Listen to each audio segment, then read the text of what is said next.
Good morning, afternoon, evening, good night, ladies and gentlemen. I am Did Videos, and welcome back to Starsector. You join me here in the intel screen as we were refreshing my memory of what I was supposed to be doing. We're supposed to be bringing a researcher back to Galatia. That should be relatively easily done, as we've started the actual story missions of the game, which I have only played a few of. I know some things about the story missions, I don't know everything. We're heading back to Galatia at the moment. Probably make a stop. Well, no, we can just get to Galatia, so that's probably fine from there. Although, maybe making a stop off at, like, Corvus might not be a bad idea. Ooh, there's a nice little slipstream here we could grab. That'll at least take us part of the way. Ooh, stay in the stream, please. Thank you. Actually, having a hard time staying. Ooh. Well, that's interesting. Oh, nope, they have 3 combat cruisers. Okay. Well, 2 fully combat cruisers. The Apogee's not really a combat cruiser. We're having a hard time staying in this slipstream. Moment.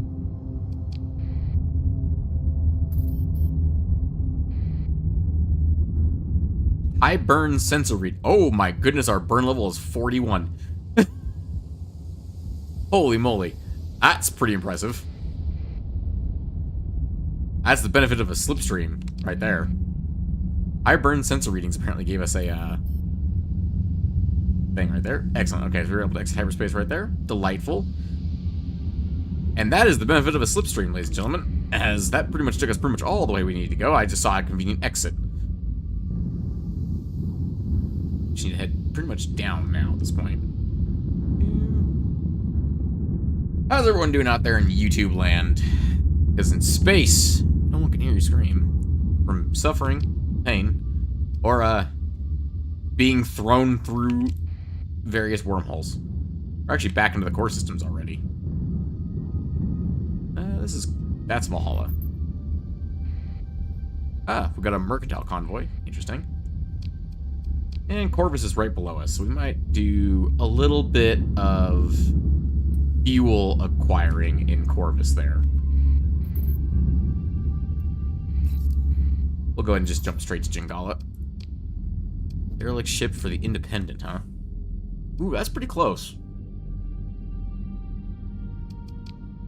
That's close enough that I think that's worth it to grab.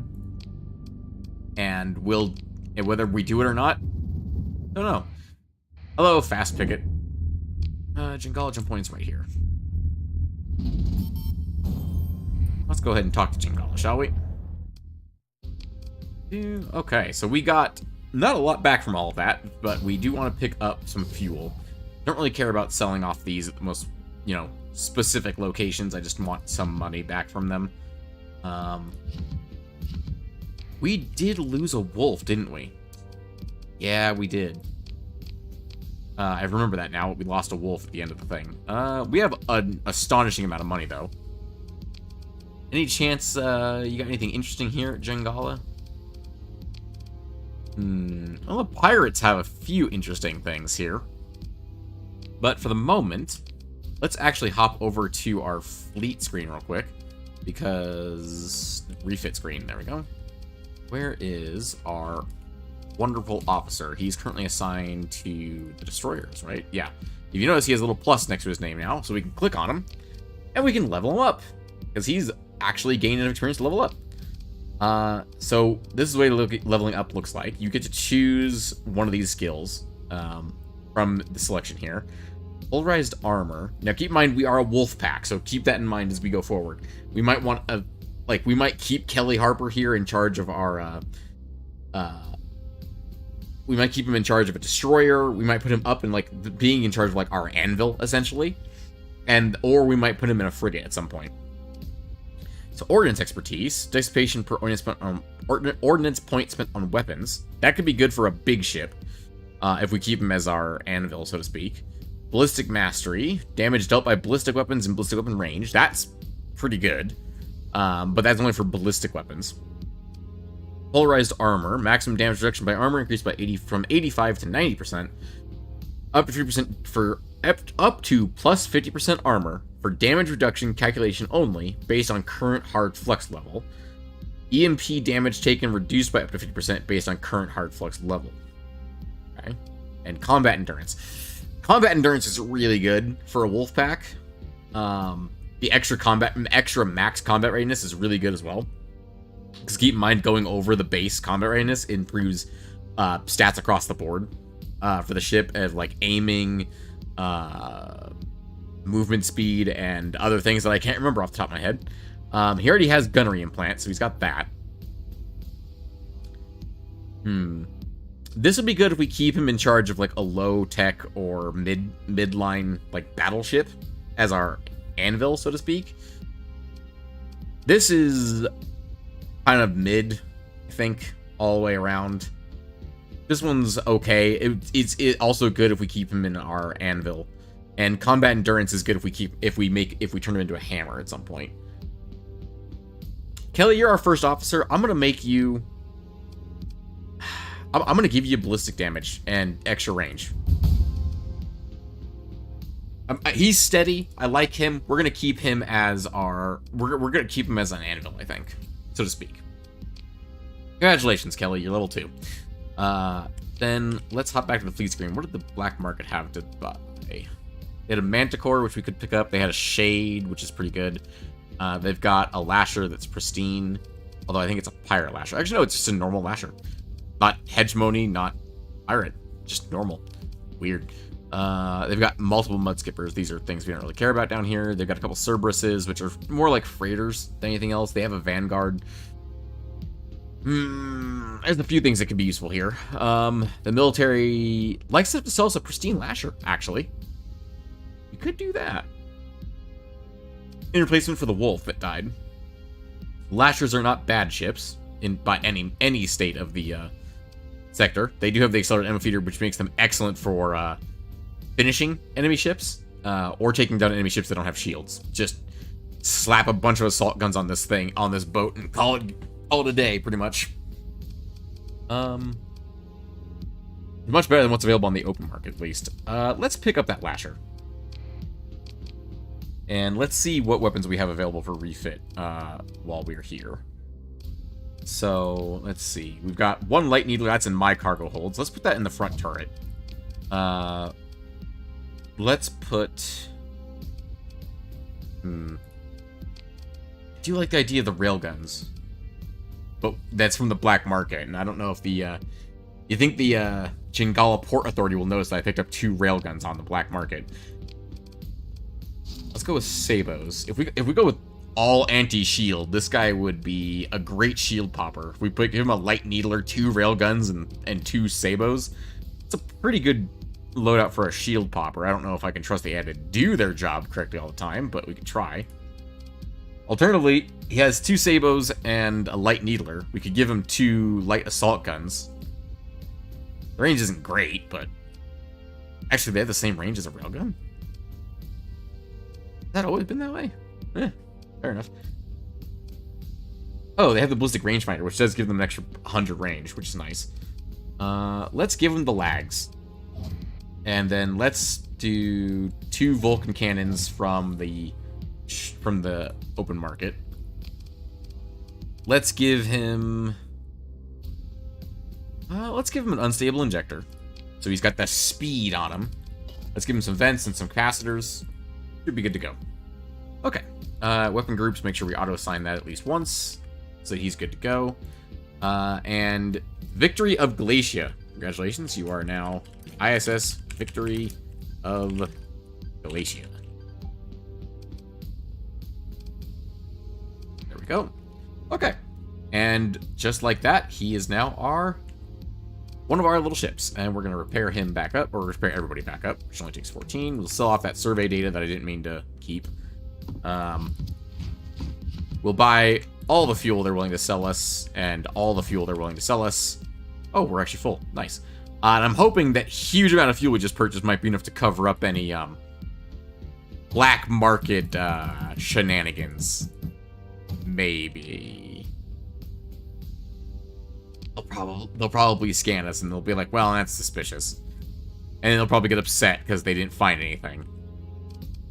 Let's leave. Before we do anything, transverse jump. Oh, they don't actually have anyone to scan us, even if they did. Excellent. We'll go ahead and just head straight down to Galatia. We might as well just keep our transponder on and not bother moving at super speed, because we're going to... Where is it? It's... The Academy is... I think it's this well? We can find out, actually, real quick. Glacia, it is the upper gravity well. Oh, okay. It's the Pontus gravity well. Got it. Oh, the Leaded Church is no longer hostile with the Tri-Tachyon Corporation. That's nice. Open the comm directory. Let's go ahead and talk to Sebastian. What voice did I give Sebastian? I believe I gave him a bit of a funny voice. Hey, Jeffrey. Nice to see you. Oh, Captain. The Quantum Chemistry Department wanted me to give you their thanks for returning the Academician. Well, you don't remember the name. You won't remember the name. But they're all very pleased to get back to work on the, well, I shouldn't really say. Sebastian looks nervously around, then clears his throat. Trust me, they're very pleased, and it's due to you. Good job! Gave you 5,000 credits. Ransom researcher completed. And Sebastian liked us a little bit more. And the Independent also... Oh, we do get benefit from the Independents for this. Interesting. Welcome back, Captain. It's good to see you, Sebastian says cheerfully. Do you have any work for us? Taps the datapad. Let me look what we've got lined up for you today. A key academician from the Hyperspace Physics Department was, kidnapped while performing research by pirates based out of Dawn, and, well, we need someone to retrieve them now that a ransom has been negotiated. The Special Collections Library Department has turned up records of a data cache on Jericho in the Shero system. They just need someone to go find it and transmit the contents back to the Academy. A team in Special Collections Library would like a special instrument package run on a ring system in the Meropa system. And a student from an influential family requires priority transport to Chico Mostok in the Atlan system within a short time frame. Let's grab all the ones that don't seem to have a time limit, I presume. Ask about the ring system scan. They just want you to run a standard orbital approach pre-coded into the instrument package put together by Special Collections Library. Just enter a standard orbit ring system in the Meropia system, about 37 light years away from here, and it'll take care of the rest when you activate it. When the scan is complete, it'll send out its own hyperwave pulse that'll release the honorarium of 62,000 credits to your account. Easy, right? He smiles brightly. You barely have to do anything. I don't believe you, but yes. How about this kidnapped researcher? What happened is academician Putri Zhao from the Hyperspace Physics Department was on a research mission outside the core worlds and was kidnapped by pirates. It's so dangerous out there. Sebastian looks upset at the thought. Pirates, space battles, cannibals, meteorites. He shudders. Just awful, awful. Cannibals? Oh, I've read about it. There was a desperate situation outside the core. Nothing was ever really proven, depending on which report you're going by, but it's more likely the records were destroyed. The way it goes is the crew ran out of supplies, and the captain, the academic, realizes that he's become rather sidetracked. He picks up the datapad and squints. Where was I? Pirates. Oh, right, yes, pirates. And it looks down to read his datapad. Academician Putri Zhao was taken by them. They know that the Glacia Academy looks after its own. He looks only slightly relieved by this, and will pay a reasonable ransom, in this case the demanding 61,000 credits, which will release to you so you can pay the pirate's contact. The name is Iskander Ganymede, and they can be found on Dawn. We'll give you their comms code, so all you have to do is sneak into the port somehow, contact Iskander Ganymede, pay the ransom, and then return Academician Putri Zhao here to the Glacian Academy for an honorarium of 65,000 credits. And if I find another way to free the researcher, and this is the same content as last time, right? Yeah. Working capital appropriated to hiree, that's you, pursuant to recovering deliverables resistant to Addendum A. Looks like you would keep the extra funds if you complete the job without using them. Yes. Let's go ahead and take care of that. I don't know if this is one we can use story point on, or if this is a one we have to use story point, or we can use Marines to attack them because they're pirates. I don't know if that's possible. I'm gonna find out. I'm gonna pick up a couple extra groups of Marines, and we're gonna see if we can use Marines to attack the pirates instead of bargaining. To do anything else? Let's talk about the data retrieval from the ruins on Jericho. That's also in the same direction, so I'm glad I'm picking this one up now. You'll need to go to Jericho in the Shero system, which is 24 light years away. Provide exact coordinates of the archive you need to access. And, this is really important. He taps a key, switching the display on a stellar diagram that appears to be exploding into two arcs on opposite poles. Academic Sebastian explains, Shero is a pulsar, so you'll have to be very, very careful. I'm so jealous. Rapidly spinning jets of high-energy charged particles. Oh, it's a once-in-a-lifetime sight. I mean, that's what I hear from the astrometrics people. He sighs. Hopefully your shields are up to spec? He continues, once you're back in Hypercom's range, send the encrypted contents back to the Academy, and the finance office will pay you 64,000 credits. Except, Good to hear. I'll make sure you have everything you need. And the VIP transport. Is this actually a timed one? It looks like it is. The Academy provides secure and discreet transport to the very, very important students who attend. These are often rich or famous families, you know, then there have been... He looks off trying, like he's not, looks like he's trying not to look concerned. Threats? Maybe? You never know. So, taps a data pad on his desk a couple times before deciding he should just plow ahead. This student is the son of Fauzi Kabrakan. That's the administrator of Chickamostok, don't you know? How exciting! They require priority transport to Chickamostok in the Asleton system for cadet training within 60 days. We've been authorized an honorarium of 56,000 credits. That's pretty good for an easy trip through the core worlds, right? Threats? Question mark? He goes a shade paler. Oh, you know, threats. You wait for him to elaborate, and he gives in almost instantly. There are a lot of very bad people out there, and say all kinds of things about the important people in their relations, and possibly specifically targeting a son of said family. They're usually not serious. Usually. So are you still interested? Yes, Sebastian. We'll take care of it. And we'll do that one first, since it's the only one that's timed. Have a good one, Sebastian. Lions and tigers and bears, oh my. Indeed. And space. Lashers, wolves, and tempests, oh my. Let's go ahead and do... Glacia doesn't have anything we can buy. I highly doubt Onkria has any marines. Can we actually see, like, Informer? Oh, we can. Who has the most extra marines right now? Esperis and the Ludic Church. The closest one to us that's on that cheap list is Samara, 1.7 light years to the south. That's doable, I think. Let's... There's no jump point anywhere near me. So let's head to Samara and grab our... what city, or what system? Like, not system, planet. Sphinx. Sphinx has the extra... Marines.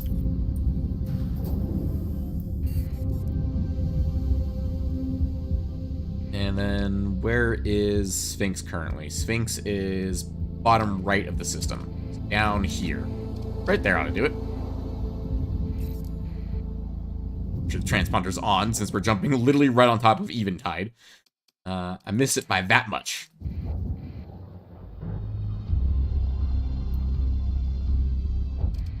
Alright, let's take a gander at some marines, shall we?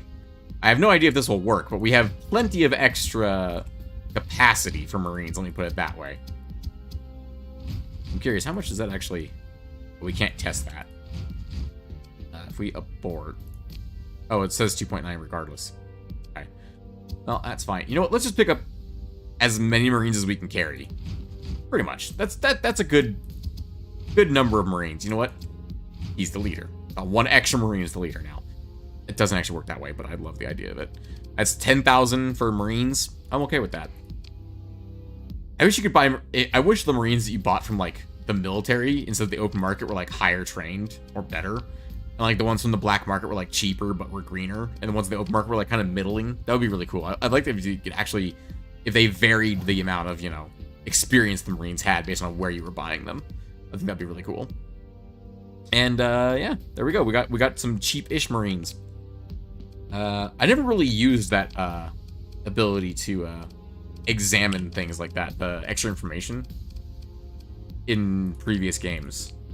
I think it's pretty interesting, actually. There's another Lasher. Do they have... Hang on. Go to the Lasher here. Do they have anything fun in the legal section? Doesn't look like it. Light autocannons and point defenses. No, that's really nothing fun in the legal section. They've got fun stuff in the legal section, but I'm not gonna be doing that. That's a shame. Especially because this is a military planet. They have an IA shuttle. Interesting. So it's a combat auxiliary kite. So it's a slightly better kite. Ooh, if we had a commission, we could get pristine enforcers here. Ooh, that's tempting. Ooh, they have a pristine eagle. Wait, all these ships are pristine. Whoa, Sphinx is a good planet to get ships from. Good to know. Let's go ahead and head out from here. The closest... Yeah, let's just transverse jump.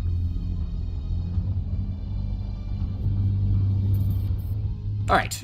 Now that we have that, first things first, we have the delivering the VIP to Aslan, which is right there. Let's definitely make sure our transponder's off so that nothing can find us. And it's not far away. It's a quick jaunt, so we're gonna go real slow. Because odds are, if whoever was threatening the kid is serious, they'll be outside of the system where there's no authorities.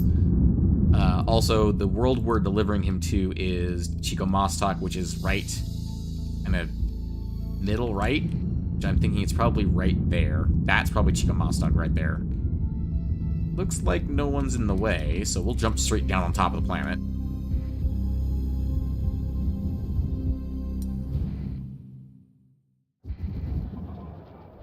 Easily done. Ah, right, because we don't have our transponder on. We tried to turn the transponder on as when we jumped. You're unable to complete the VIP delivery right now. That's because I can't dock. Yep. Yeah, I know. I know running with my transponders off. I don't think I have anything illegal. Yeah. Aslan Starport, Hegemony Patrol, and Fast Picket. You are being hailed. Allow the scan. Wait for the cargo scan to finish. That's totally fine. That was a mistake. Brief wait. The Hegemony Fast Picket transmits scan results. No contraband found. Lieutenant Akna Fernandez looks vaguely displeased. Like hit your ring with the transponder off again, you won't get off so easily. Yep, no, that was my bad. Move into a gauge. No, I'm just kidding. We are granted docking clearance. They've been expecting you. Upon entering traffic-controlled volume of Chico Mostok, you receive an incoming comms transmission from the offices of Fauzi Cabracan. You arrange a drop-off point for his son. Before shipping off the transport, the young student turns back towards you and speaks. Traveling with you is the most terrifying experience of my life, and I hope to never return to space again. Odd sight, but I suppose I'll have to. If I do, I hope you're the captain on my next trip. Hey! Nice. Also, Hegemony improved by 1, which is good, because we just took a little bit of a hit to our relationship with the Hegemony. Excellent, excellent. Is there any freelance officers available? There is an officer available for hire.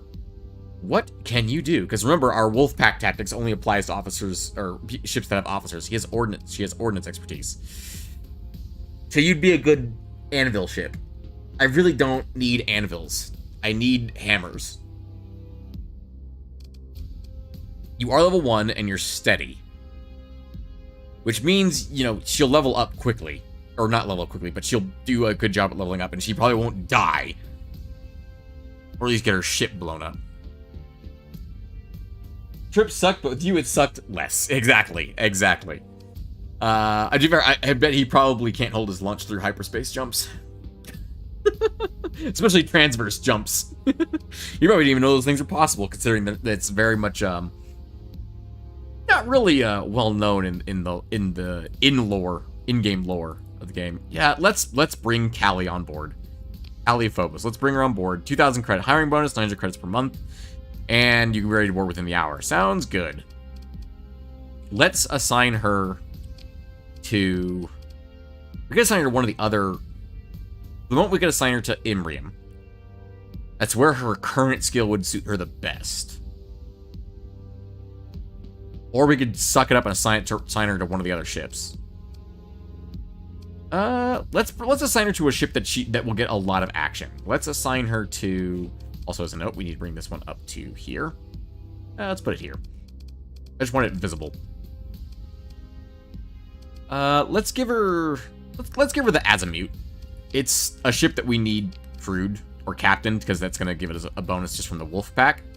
As a reminder, the Wolf Pack skill, as long as a ship has an officer, it gets a 20% damage bonus to ships that are larger than a frigate, and plus 10 damage to capital ships and cruisers if destroyers.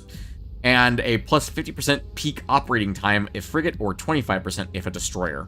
So, half, a 50% bonus across the board to the operating time, which is pretty solid on a wolf. Actually, do any of our wolves have safety override? I know mine does. My Tempest does. I don't think any of these do. No, they don't. That's fine. We'll keep her on the Azimut, which is one of our finishers, because he's got one ion cannon and a mining blaster, which should do some decent damage. Okay, and then from here, We do have the mission for this, the Rocky Metallic World. Ooh, there's a new one. Nope, that is the opposite direction of we are going. We are not going that way. Survey irradiated world withdrawn. Oh, I don't care about irradiated worlds. I care about the ones we've taken. So we have to go down here and over here. So this is actually the bonus mission. The one that isn't story is way over here. The Ransom, the researcher, he's over here. We can get to that whenever we want to, though. Wouldn't be a bad idea to stock up on some resources before we go. Lamos is way over here. And then we got to head over there to Brador. Because this is... These are all like... It's these two. No? Ah, it's here and then further away. Okay, I see. So it's here, here, and then here. So we're going to need a lot of fuel. Would it be worth it for us to pick up a fuel tanker, maybe? Go to map sector. Another fuel tanker wouldn't be the worst thing. Because we got to go out there and then go out further. And how much fuel do we currently have? Almost max. Okay, maxed out on fuel. Yeah, because our final objective is Merope, which is this yellow star out here. That's outside of our return range. I think picking up another tanker might not be a bad idea. And conveniently, there's a tanker right there that would do the job nicely. Oh my goodness, a cruiser-sized transport. Good lord. I wouldn't be against a cruiser-sized fuel tanker, but I don't believe one of those exists in the game. They have a lot of fun stuff here. Let's pick up another... This is actually completely intact. Let's just pick this up. That's a no-brainer for me, is picking up a fuel tanker. What do we have on this? Just augment the dry field, right? Yeah, because we don't really need the additional fuel. And throwing on auxiliary fuel tanks increases maintenance. Which that would put it up to, what? 5? 6? 6. It would give an extra 240 fuel. Honestly, I don't think that's worth it for an extra 2 supplies a month. I don't think that's worth it. But we will slap on... Yeah, let's slap on... solar shielding. Because why not? Why not is the answer to that question. Let's also give it hardened subsystems. Absolutely. And then give it all the vents. There we go. Why not? Because why not? It's that simple. And your name is now the ISS Aculus. Calculus? Calculus. I'm going to call you the Calculus. I don't know. That's not how you pronounce that, but that's how I'm going to pronounce it. If you read sci-fi novels, David Drake gives the best descriptions in his RCN series for horrible space experiences. Ah, fair enough, fair enough. I have not read a book in a while. I'm kind of ashamed to say I haven't read a book in a very long time. We just bought a little bit of fuel. Let's also pick up some open market supplies. We have quite a bit of capacity. Go ahead and leave there. Either of you patrolling to me? No, you are not. I'll just head to the gravity well then, the jump point. Looks like that tiny bit of fuel that went missing from the black market they didn't notice. Excellent. Okay. Yeah, there we go. Now our return range is pretty much the entire galaxy. There's a few planets that are out of our range from here in the core systems. Keep in mind, we're in the opposite end of the core system from here, which means we can go pretty much everywhere now. That is until we, expand our fleet. So, our first mission is going to be down here to Lamos. That's a package. A derelict ship is located some distance away from the center of the Ning star system. So, not Lamnos, which is a neutron star, but Ning, a black hole. All right. We're going to a black hole. All right. Which one of you mad lads decided to go to a black hole? Oh, dang it. I really didn't want to do that.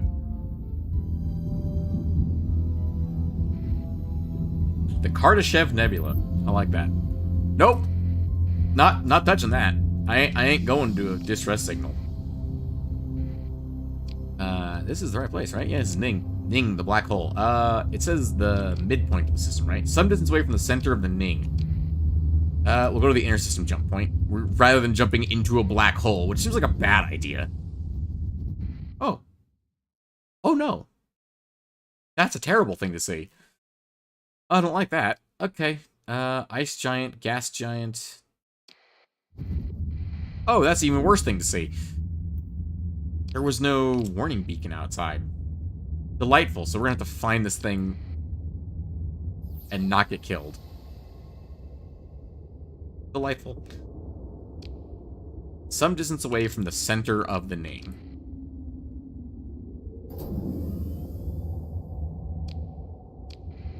Is that a pulsar?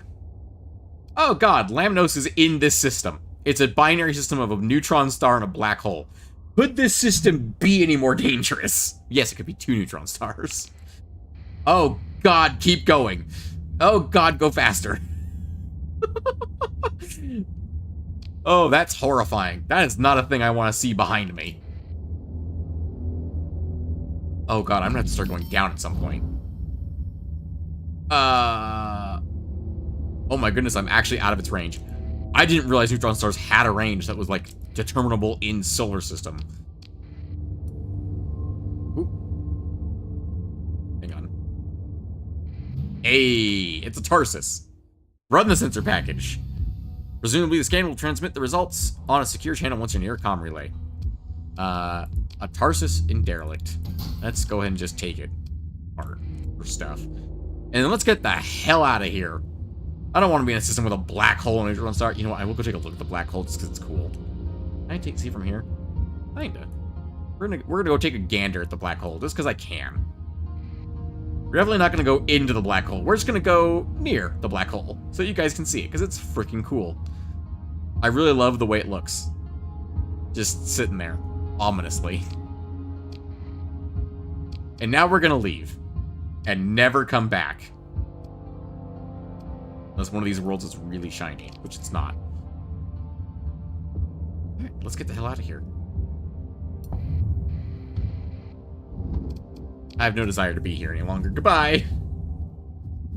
Alright, let's see. Next mission is up here. Go to Jericho, a barren bombard world in the Sharo star system, and retrieve data from an archive found in the ruins. So, a barren world in the Sharo star system. Let's go. There's usually a research station. Not always, but there is usually... What the hell is this? Oh, delightful. Whoa! I have never seen that before. That's freaking cool. I've never seen that before. That was just really cool. Oh, crap. Of course there's a slipstream in my way. Alright, let's just get through this. Oh, of course it ends right there, which means we could have just gone the other end of it.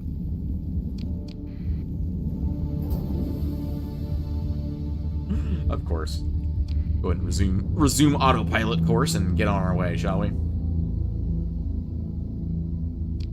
I didn't see a research station at the black hole, but I'm not sticking around near a black hole or, the other things that were in that system. Neutron star. Neutron star and a black hole is a really interesting combination.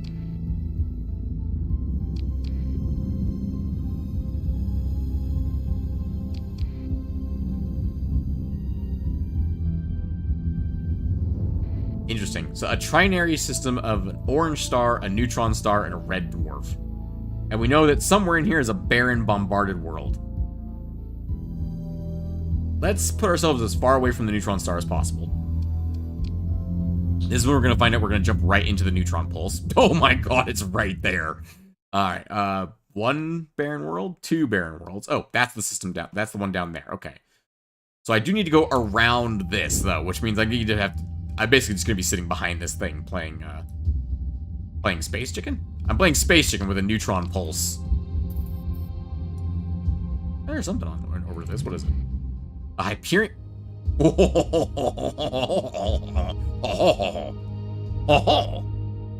If you know this game, you know what I just found. If you don't know this game, you can extrapolate based on what the noises that just came out of my mouth. A derelict Hyperion-class advanced gunship is drifting through space. Consider whether or not special measures may be taken to, Oh, it only has 1 D mod. Unreliable subsystem. Maintenance and peak performance time, yeah. Well, no, it's not maintenance time. Maintenance is the ship. This ship is a frigate that has a maintenance of 30 a month. Ooh. Ooh, it's rare. That's really rare. Oh, do I want it? That's tempting. It's an extra. Just this ship by itself is an extra supply a day.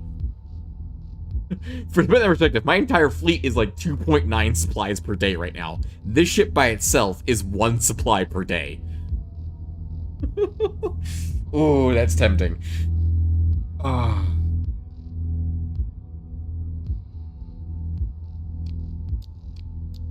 It is very tempting, isn't it? It only takes 25 supplies though to grab. And only a little bit, only 5 crew. I've got to take it, right? I've got to take this. I mean, how often is the game just going to hand you a Hyperion? With only one bad thing, which is barely even a bad thing for the Hyperion, because you give the Hyperion 84 seconds, it'll cream an entire fleet. Well, it'll definitely sink an Onslaught. The ISS Kolomos is now part of your fleet. Alright, then. That's, I almost need to mothball it until we get in somewhere else. Arm it, because it's got... Oh, it has an ion pulsar available currently. It's tempting. Because we don't have anything else we can give it right now, right? Actually, we kind of do. Interesting. Refitting anything onto it is probably not really wise at the moment. Do hardened subsystems and put some vents on this thing. Although really vents aren't that important on this thing. It's more capacitors that it needs. Which will actually give it a flux coil adjunct in that one. And we'll fill the rest with vents. But we actually have more points still. We could do... Reinforced bulkheads? Unstable injector would be funny. I don't think it'd be good, but it'd be funny. I mean, it would bump up its top speed pretty significantly, but I don't think it needs that.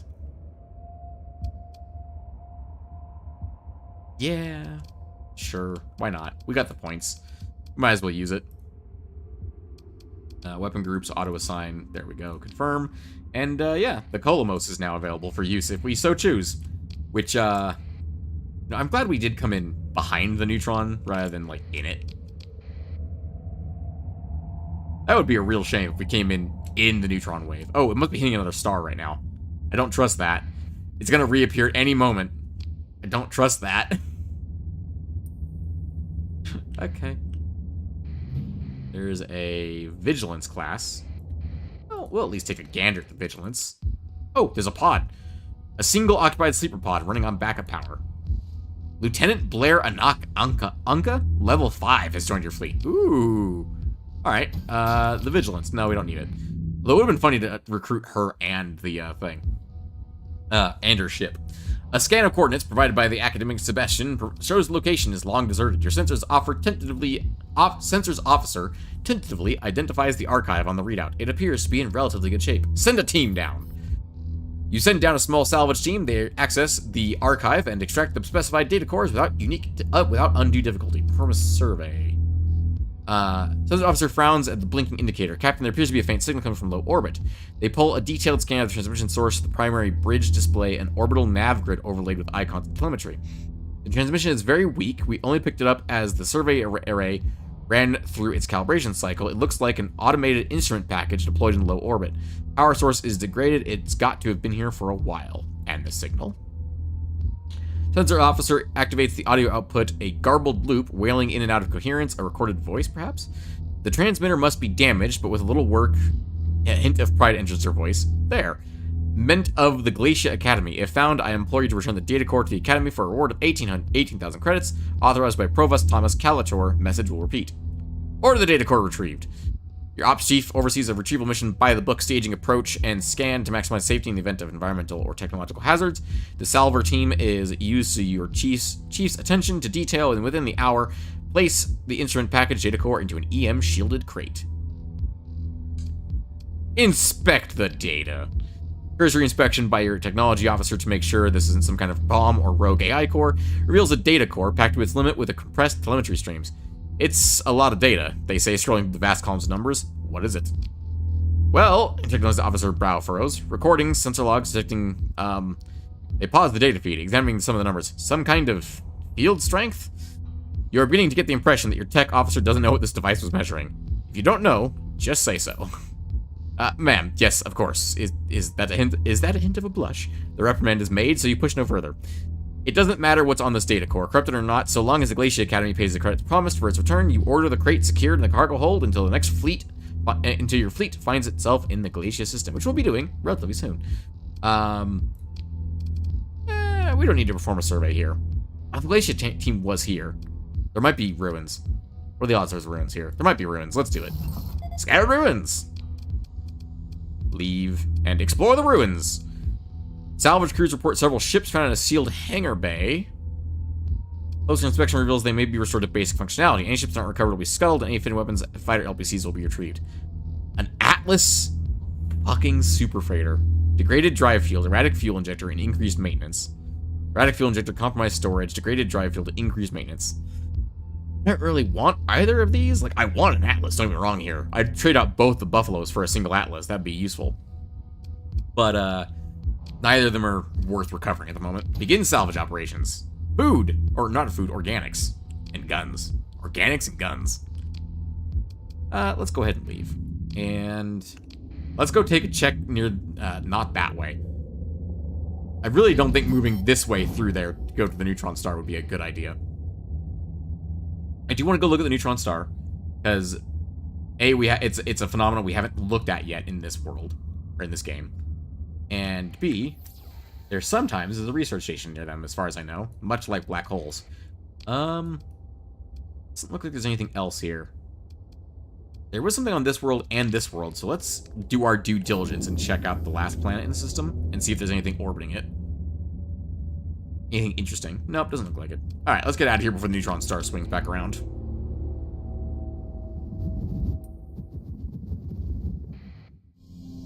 Hello. Cerberus class combat freighter. Let's take a gander. Begin salvage. Oh, also, before I forget, let's take a look at the person we found. Reckless and unassigned. Helmsmanship. Impact mitigation, so more speed. Less damage taken. Systems expertise. Okay, that's really good on a wolf. That's actually really good on most ships.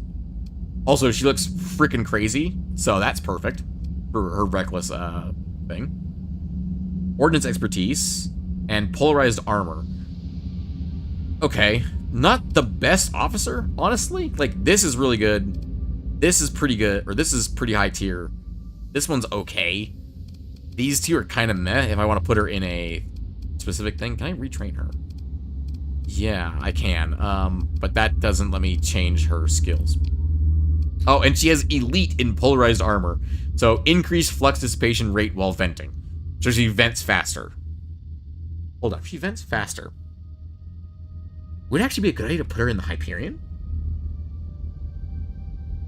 Now that's an idea.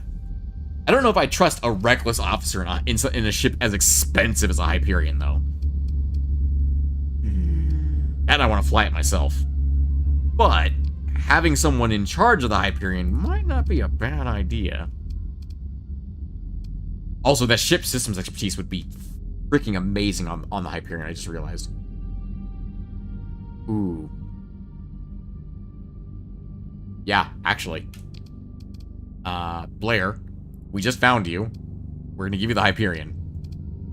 Who knows how long you've been asleep? You might have been asleep before the Hyperion was even invented, but, you get to fly it now. And our last mission is to Meropia. Up here.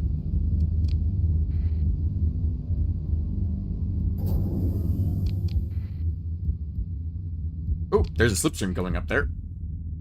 Oh, we're at the end of the slipstream, though. Nope, I'm ignoring that. Hello. Why are you here? I have a distinct feeling I'm about to fly face first into a pirate. Oh, they're an independence fleet. Why?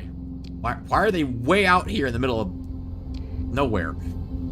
I'm not gonna question it. It looks like the slipstream actually continues on after the system, so let's go ahead and just whee into the slipstream we go. And out we go. Watch, it's gonna like wrap around the top side and it's gonna be exactly where we wanted to go. And we just avoided it.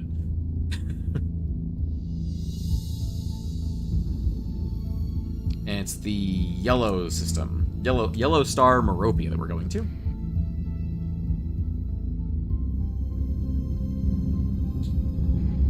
I didn't see that storm. It was too late.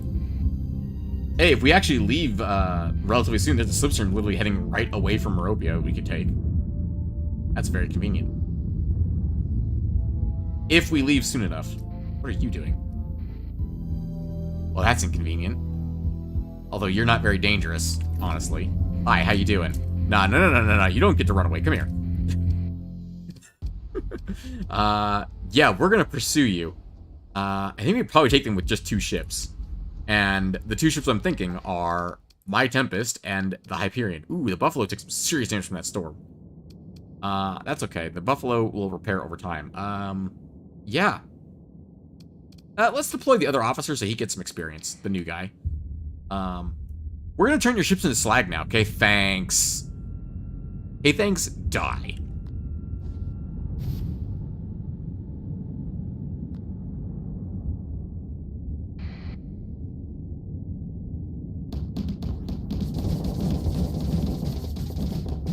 Mainly, I just wanted to stop him from getting the relay.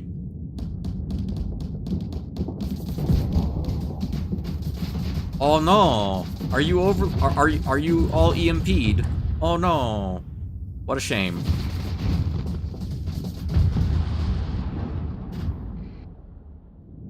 Hyperion, just go kill that. I'm sure you can. I literally have no questions that you will kill that thing immediately. Okay, I'll go do it, because that guy's almost dead too. Is there even anyone left? So, that's what the Hyperion does, by the way. It just fucking teleports. Wherever the hell it wants. You're not very reckless for a reckless officer.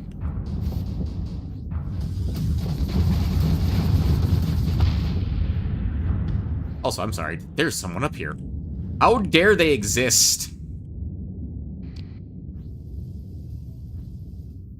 They're gonna be gone before we get there. Oh, a hound.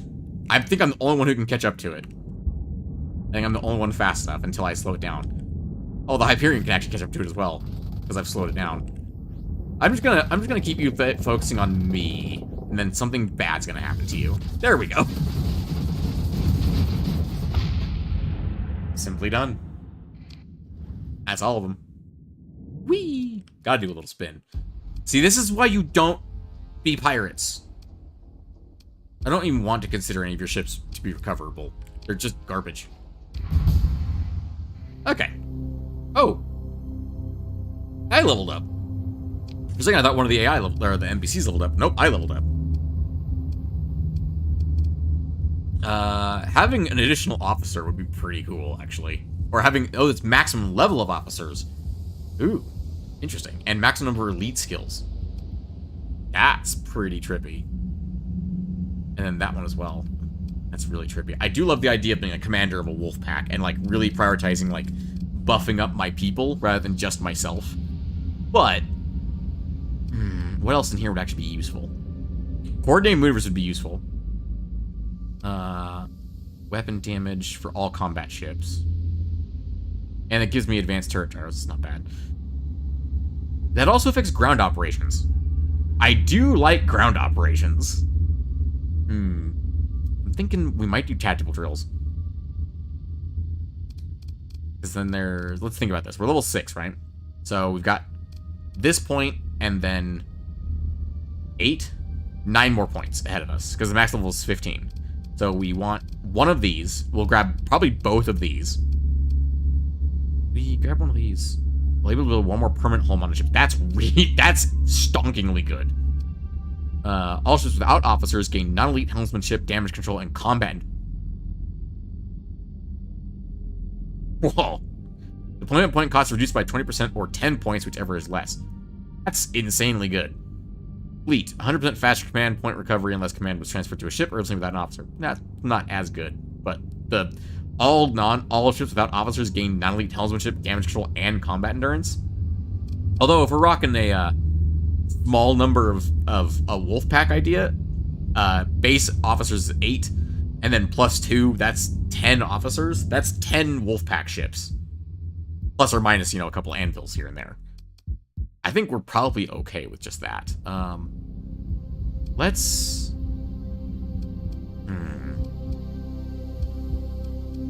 These two are for fighters. I don't think I'm going to be doing any fighters.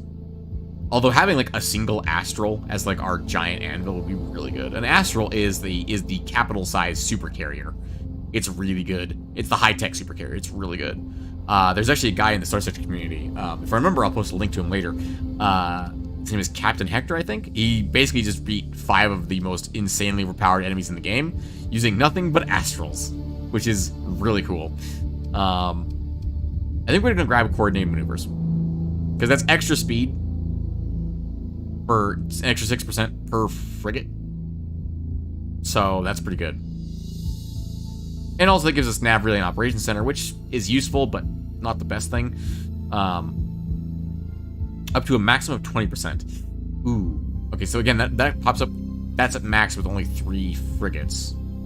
Or basically max with 3 frigates, tapped out with 4. Or 3 frigates and a destroyer. Where's weapon damage for all combat ships? And ground operations. I think we're gonna go with the ground operations because I like ground operations. That's more of a personal choice than anything else. That's more personal than it is ideal. We're gonna go ahead and save real quick. And we're gonna drop into the system. Probably should have thought about where I was going first, but oh well.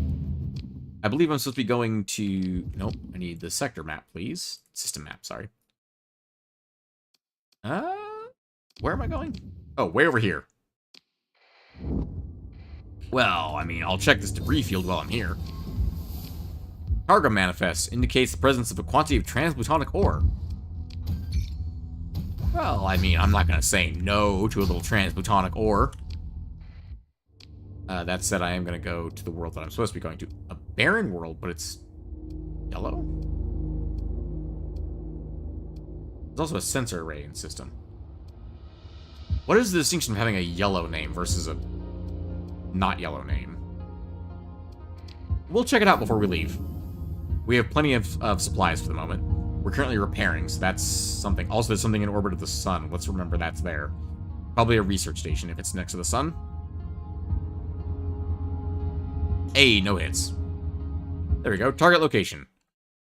Your nav officer reports your fleet has arrived at the coordinates provided by the Special Collections Library team. It's time to activate the instrument package. Your nav officer nods as you confirm that their subsystem is ready for input. The ops chief gives a thumbs up to indicate that the instruments are deployed according to instructions. The Go button flashes softly on your command interface. Make it so. Maneuvering thrusters activate in a series of tight bursts, setting you on a graceful arc like a calligraphic stroke across the ring system in front. Wow, my brain is not working today. Stroke across the ring system before you. Systems indicate a powertrain, and in mere minutes, the procedure is complete. Your comms officer reports a small hypercomms pulse, the signal to Glacier Academy to release your payment. Your bridge crew reports in turn, status normal, ready to resume course. 62,000 credits, and easily done. Now let's go check out what's in orbit of the star. I'm very curious. And then we're going to check out why the planet has a yellow name. Ooh, there's 2 things in orbit of the star. A research station and a derelict wolf. Well, there's also something behind us I just noticed. That's interesting. An abandoned research station, which is a bit toasty at the moment. Oh, interesting. A cargo, a civilian, and a fuel freighter. That's awesome. We're not going to recover any of these because they already have D-mods, and we're just going to salvage these suckers. That's an Alpha Core. That's a Gauss cannon. That's something fancy, and I want to know what it is. That's a bunch of weapons, which we will take. There's a bunch of hull mods. We will learn those as soon as we are able to. Prometheus Mark II modified tanker from the Luddic Path. Delightful. Reading everything on 57 and my eyes hurt from reading the tiny print. Oh, absolutely. I love reading stuff. And the long glow blueprint. Excellent. We'll grab the fuel, the supplies. We'll drop off some metal. And we'll drop off 1 addition. You know, let's just drop off all the metal. We're not going to need it. Plasma Dynamo from Fabrique Orbital. I like to believe that's Fabrique Nationale's future, like, descendant system. So they went from making rifles to making whatever the hell a plasma dynamo is. Superconductor flange centerpiece of an industrial system which creates a planetary scale plasma net that enables efficient, spectacular extraction of volatiles from the atmosphere of a suitable gas giant. It increases volatiles production by 3? Holy cow. Okay. That's impressive. Alright, I like it a lot. Biggest complaint is the pop-up screens need to be so much larger. What did I find? Very nice. Yeah, 3 volatiles production? That's huge! Oh, we already dipped out of the debris field, unfortunately. Explore the... Oh, an orbital habitat in the Lafferal star system. Alright. Let's dive into the debris field real quick. Likely and salvage operation difficulty is low. To be fair, it is a big ol' research station. Look at that. Excellent. More stuff. We got a Gorgon DEM SRM blueprint. I have no idea what that is. The Gorgon was designed as a lightweight delivery system for an energy strike fired from unexpected attack vectors calculated to initiate beyond range of the heaviest anticipated point defense coverage. Sure. That sounds new, because I've never heard of that. The Khopesh Wing. Woo! So, Khopesh Wings are my personal favorite bomber. They're not the most effective bomber, but they are my favorite. Because... you'll see. Another antimatter blaster, another gamma core, some fuel, some supplies, some heavy machinery, and the ECM package mod spec. Ooh, that's awesome. That's pretty high up the like tech tree. Normally we'd have to unlock instead. We actually have too much metal. We could drop off. I think organics are the same as metal, right? Yeah, it is. We'll start dropping that off instead. We got a lot of fun stuff. Let's get out of the debris field. I don't think... that's coming towards us. Who? Oh, wait. It's like a salvage fleet. Goodbye. I thought you were a salvage fleet. You are a salvage fleet. You have... okay, you have 2 destroyers that are capable of combat. You have 1, 2, 3, 4, 5, 6, 7, 8, 9, 10, 11 combat frigates. Okay. You're faster than us right now because you're emergency burning. We could probably get away from you, but you have a whopping 6 officers. What's our fleet look like right now? Is anyone... down on repairs? Your CR is 85 at the moment. Your CR is 85. My CR is 85. So we've got... oh, actually, everyone's CR is 85.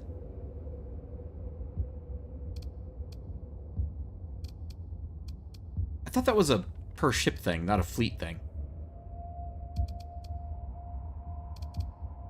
Is it a my fleet? What is doing that? Oh, yeah, it's this. It's crew training. My brain is just dumb. My brain is dumb. So at 85% CR, we're having extra 5% speed and maneuverability, minus 5% damage taken, 5% damage dealt, and auto-fire accuracy is excellent. They have no D-mods except for on one of their ships. We could probably take this. It's just going to be a hell of a fight. Also, as a note, you will see my favorite bomber in action because those right there on the bottom right of their fleet are Khopesh bombers, as well as a longbow. Alright, let's do it. Open a comm link. The open comms line crackles. After a moment, Ra Yang speaks. Wait, someone actually answered this thing? I'm not really sure what to say. Usually they just fight or run, so which is it? I really wish that because they like, if this contact comes up, like, this should be, like, super rare dialogue, and if it comes up, you can be like, story point. Well, I am a pirate. That would be very funny. Let's take these fools down. They have a few good ships here. Looks like they're spec'd pretty much for anti-armor work. It's what it looks like they've got.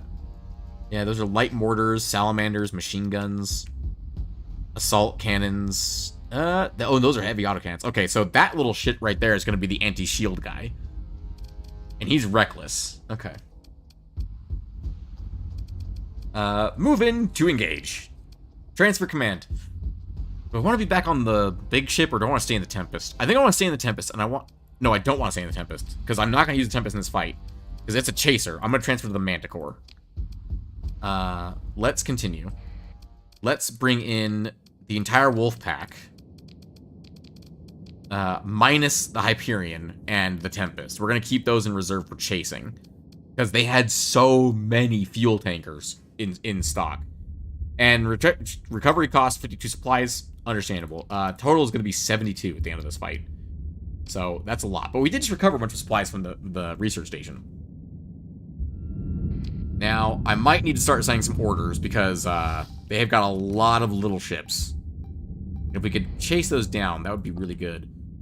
Problem is they're going to be faster than us. This is the anti-shield guy, the main anti-shield guy. The rest of these are kind of dumb. Which one are you? You're the beam guy. So you on the Hound actually seems like a good idea. Let's have you target the Hound. Vigilance. Going after like one of these might not be a bad idea, and then I'll go after the kites if I can.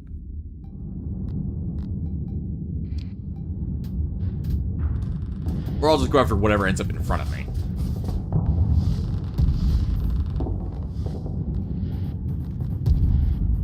Don't think that'll reach quite that far out. No, it won't. Ooh, good job on that Lasher. He's down already.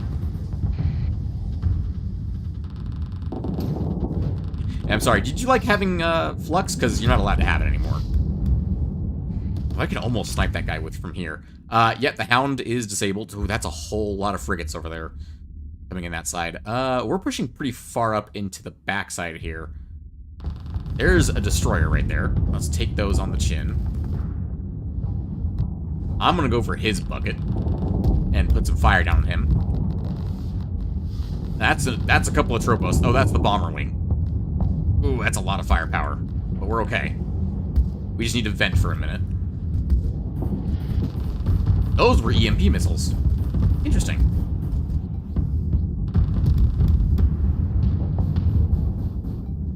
He really does not want us getting close. He's firing off all of his torpedoes at us the moment we get close.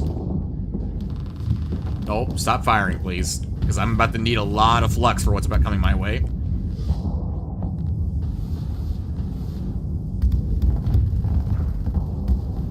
Hey, I need to vent. Oh, that was a bad time to vent. Thankfully, I have a lot of armor. Those are the Kopesh bombers. Not the most efficient, but they dump a bunch of missiles and then just leave. It's really cool.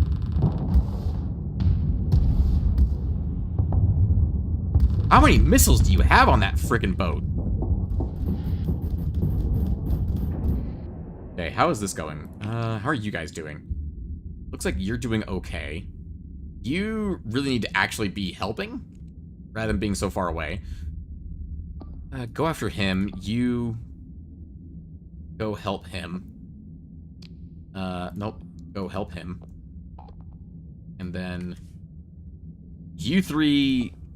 how are you doing? That's a lot of crap headed your way. A lot of small crap, but it's still crap. That's the anti-shield guy, so we need to be careful about him. If we can take out these guys right now, that would be awesome. He's currently alone. His frigates are over there, so he's kind of a shield. We could take out the pile of carriers. That would be awesome. Every time we get close to him, we just have Torpedo City coming our way. Those are really close. I don't like how close those bombers are getting to me.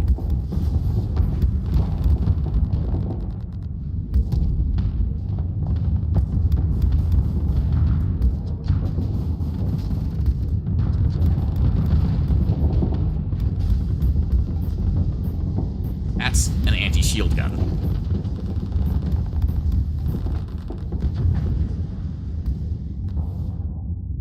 Really hope I have enough... ooh! I was gonna say flux for that, but turns out I did. What else is going on? The Condor's been destroyed. Oh, good job, other Hammerhead.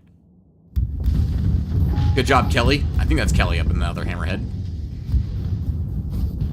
I don't feel like I'm being very useful in this fight. I'm kind of just here.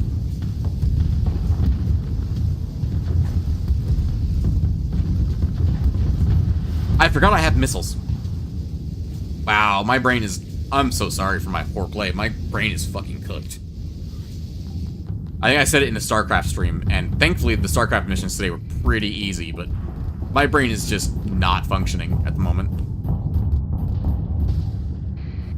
Let's just put a bunch of missiles over there and make them have a problem with it. Let's make those missiles their problem.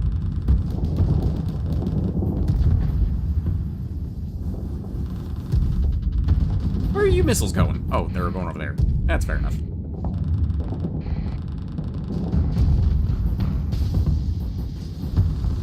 That ought to take care of him. That's okay. These point defense drones don't do a whole lot of damage. My heavy armor. Because remember, we are a heavily armored, like, low-tech ship. Although we are currently being slowly melted by them. There we go. Now we got one guy left.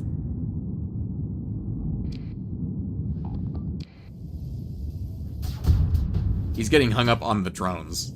See, one wolf versus a shepherd's actually not a great fight for the wolf, honestly. Though, the shepherd's about to have a much worse day, in my opinion.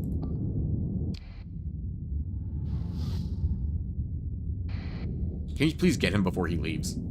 Please. How is he so fast?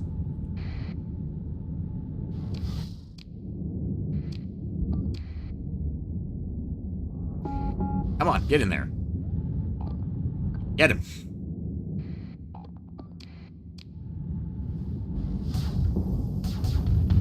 Oh, really? He's gonna manage to get away? With one engine, he manages to get away. Come on, guys. Well, that leaves them at least one combat ship in their fleet of tankers that they reserved. They retreated a kite and one of the drone tenders. So we'll be able to redeploy pretty much the entire wolf pack if we so choose. And we are going to pursue them. Absolutely pursuing them. Look, because all the good stuff's right here. We are going to take command. We're putting out the wolf, the Hyperion. Just the Hyperion is an ungodly number of supplies. Let's put a wolf on deploy right. Actually, who's the fastest wolf? You're 150. You're 175. You're 175. Let's put you on the right wing and deploy you two up the middle with me. We'll see. We'll keep the Hyperion in tow for really big fights, I think. Rest of the Lashers. Lashers are fast enough to keep up with these guys. You know, we'll deploy the Hyperion because there's a lot of stuff. And I want you to capture the nav buoy so we can be even faster. And I want you to fucking turn that kite into slag, please. You two, I want you going after the tankers on that side. I'm going to go straight up the right-hand side. I'm going to go after that drone tender. And just get rid of him.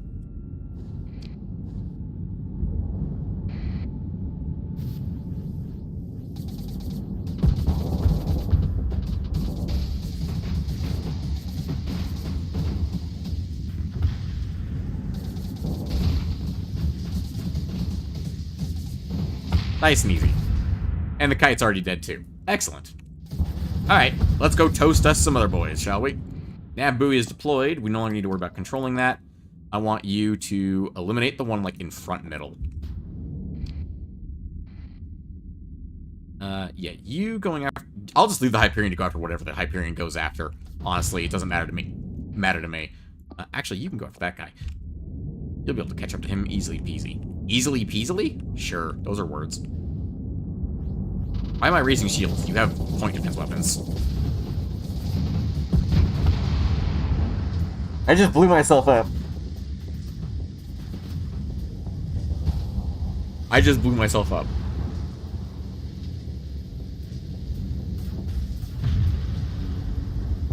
Why raise shields? All you have is point defense weapons. You moron. I don't even deserve to look at the carnage going on around me, although I am very curious.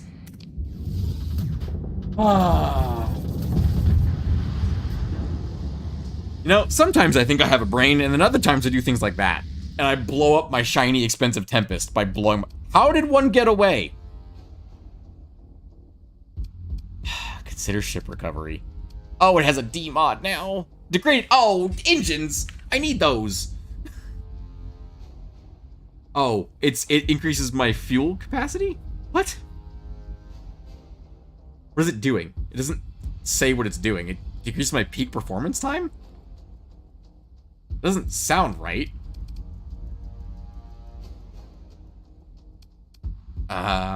Recover it. Ooh, we can actually recover some of their ships with, like, minimal demods. Do I want a combat freighter? I don't think I do. I like this ship. It's one of my favorite ships, but I don't want it. The rest of these are just kind of... Although recovering these to sell them, actually, might not be a bad idea. Because they're perfect. They're literally perfect, which means they're worth a decent amount of money. Make money where you can, right? Although, that's an extra chunk of supplies. That's an extra 32 supplies. Yeah, sure. Pick through the wreckage. What do we got? That also does give us extra storage while we have them in our fleet. We'll dump the metal. We don't need it. Alright. That's, a decent amount of stuff. I'm disappointed, though, that I lost my own freaking ship. We also need to learn all these mod specs and things. Oh my god, I cannot believe I blew myself up. Also, degraded engines. What does it actually do? I know it does something. Top speed and maneuverability in combat is reduced by 15%. The one thing I wanted was a fast ship, and I made it worse by blowing it up. Why? Why did I have to do that to myself? It's still fast. It's still crazy fast. It's just not as fast as it was. Dang it. It's like the worst possible thing to get on a chaser ship, too. Oh, hang on. There's enough for a salvage field here. Might as well access. Oh, look, the Shepherd. No, I don't want to cover it. Not now. Salvage it. It's metal. Stupid dram. I guess I know what was behind me now. It wasn't a, item. It was a fleet. Might be something up here, too. What is up here? Ah, it's a debris field. Alright. Let's take a gander at the debris field, shall we? Sure. Just supplies. I'll take it. Oh, we're actually low enough on cargo already that we're able to do that. Yes, because we're repairing an entire ship. Let's go grab that sensor relay since it's in system. Repairs completed. 4 ships. Thank you. Cannot believe I blew up my own ship. Oh my god. The funny part is I would have been totally fine if I hadn't used the damn antimatter blaster. No, I wanted to scavenge that. My brain is cooked. Survey data for Brea.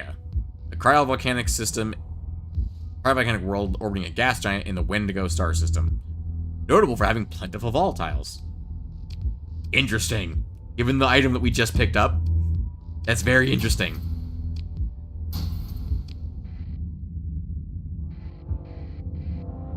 Let's bring the sensor array online. Might as well. Just take some... Oh, what the hell was that? Overload the array to emit a neutrino burst, uncovering nearby slipstreams. I presume this blows it up, right? The overload to emit a neutrino burst directing to hyperspace, providing valuable topographical readings and detecting slipstreams within 15 light years. Oh, it just consumes volatiles. Oh! That's really cool. Neat. That's another new thing that I didn't know existed. I'm discovering so much new stuff today.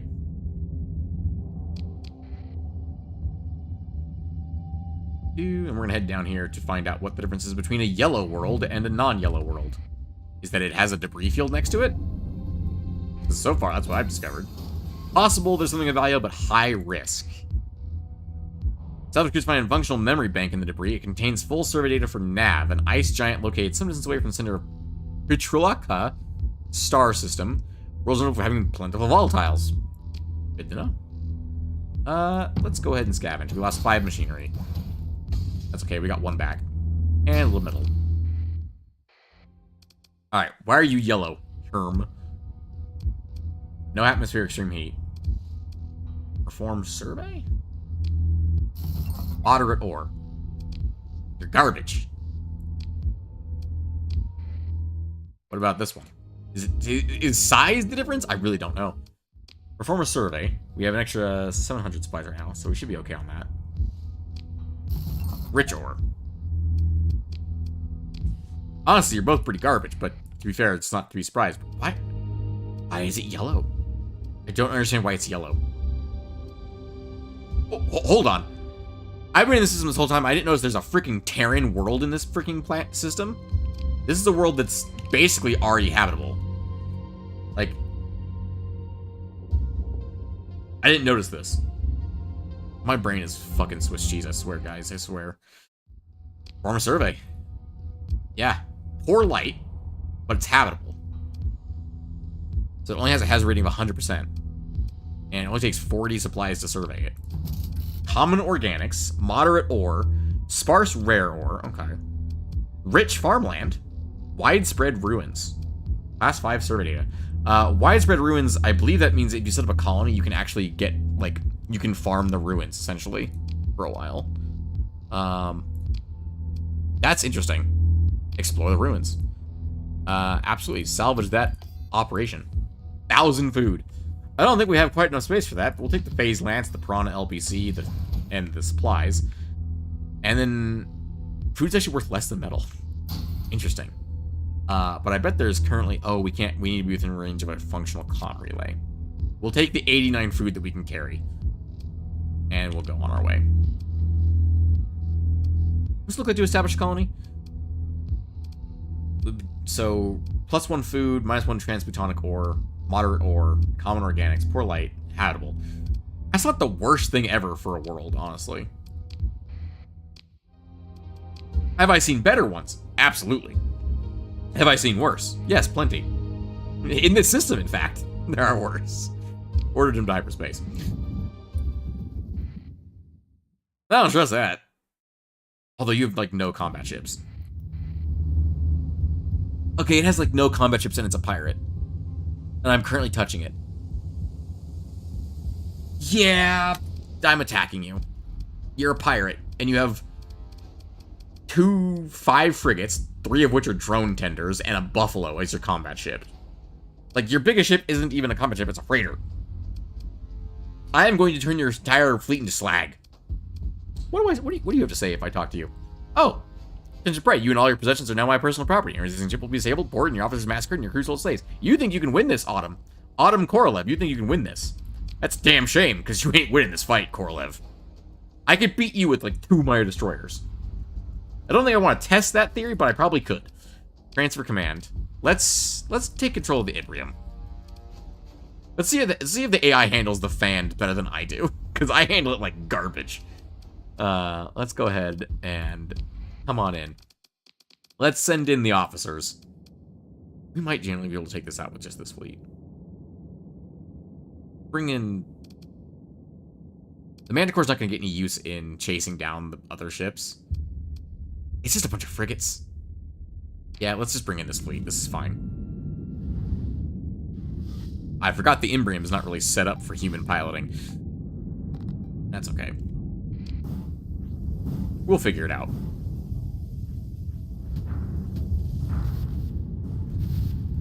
First, we're going to turn that into slag. Oh, nearly hit. Also, I realized I just let a bunch of salamanders hit my ass. That's fine.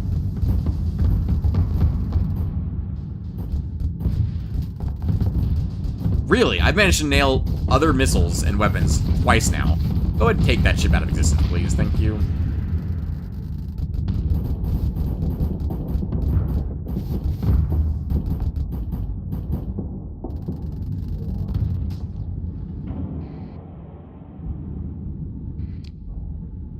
What are you doing?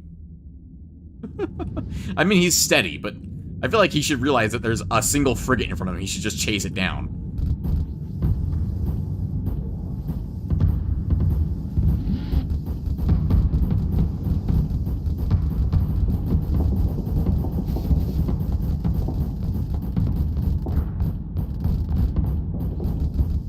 I am going to sink a hammer torpedo into you now. Oh, it hit the guy behind you. Interesting. Well, that one also hit the guy behind you.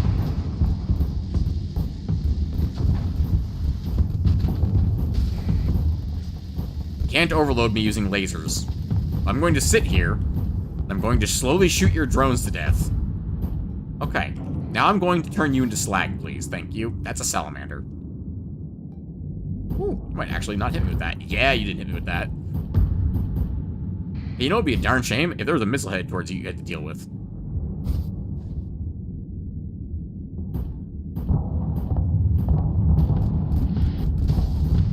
And there we go, problem solved. Literally going to ignore those.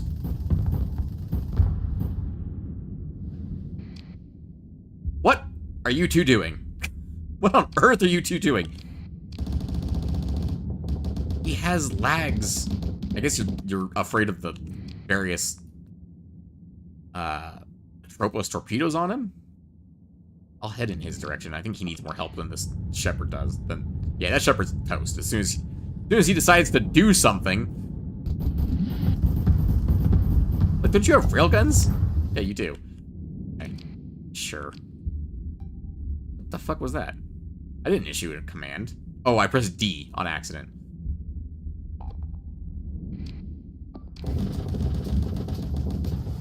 Yeah, actually, you're a little outnumbered, aren't you? That's a problem. Hey, why don't you come up here to us, and we'll help.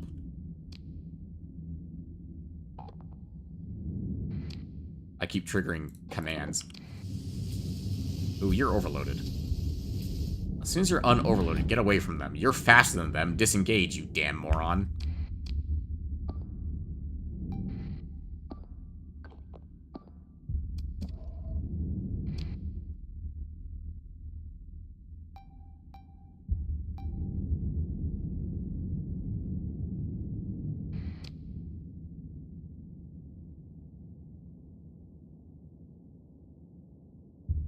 At some point, the Shepherd's gonna be over here somewhere.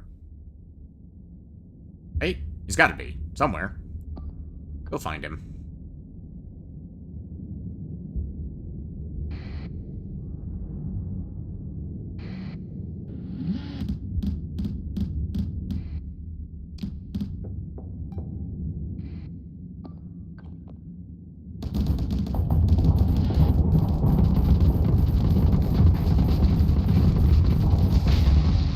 Not too hard.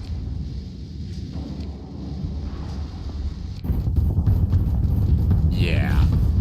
Also not that difficult. To be fair, he's a steady. He probably was just trying to be careful earlier, but very much was a matter of, like, if you just push up towards them, you will kill them. It's so tempting using Story Point to force their like, logistic ships to fight us in a straight-up fight, but that would be really stupid. Let's just pursue them. Transfer command. No, I'll stay in the Tempest, thank you. Take command of the action. Hyperion Lady doesn't need any more experience. Wolf Guy needs experience. Let's send in the Wolf Pack, ladies and gentlemen. That's what we're doing today. There's a sensor jammer up there. Don't really care about the sensor jammer, honestly. I will absolutely say that, honestly, pretty much just go nuts, but I want full assault. I want people to be aggressive as fuck. Because I believe full assault does cause more aggression, right? Yeah. Enemy forces more aggressively, potentially exposing them to danger. They're frigates. They're freaking freighters and tankers. Just attack. Oh yeah, my top speed's below 300 now. I'm not even faster than a burn-driving Tarsus. It's painful. I'm so slow. I want tankers. I'm fast. I can go after the smaller ones that are further away. And I reminded myself not to blow myself up this time.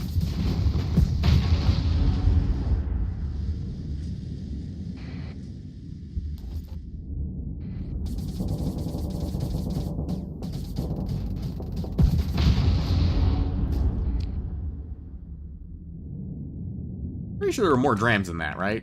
They're up here, kind of away in the area. We'll fire a salamander at him just to be careful. But I'm going up here. Salamander actually hits, I'd be very impressed. No, is that it? Oh, there is a dram up here. I thought I saw something sneaking away. I don't know if I'll be able to catch up to him because he is very fast. Or he's got a big head start. If he hadn't raised his shield, he might have actually gotten away.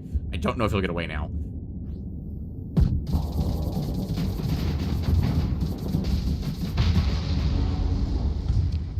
He almost managed it. He almost managed it, and they took out the cruiser way before he had a chance to get away.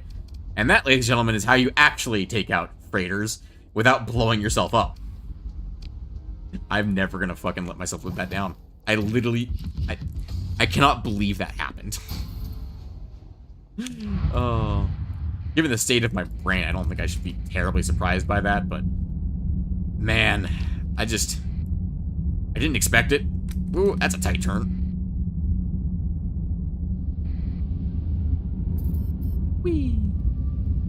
Did I see people are ready to level up? Hey, Callie Phobos, you're able to level up. Oh, actually, so is Kelly Harper. Kelly, what can you do? Combat Endurance. That's for time. Impact Mitigation, that's the armor one. That's pretty good.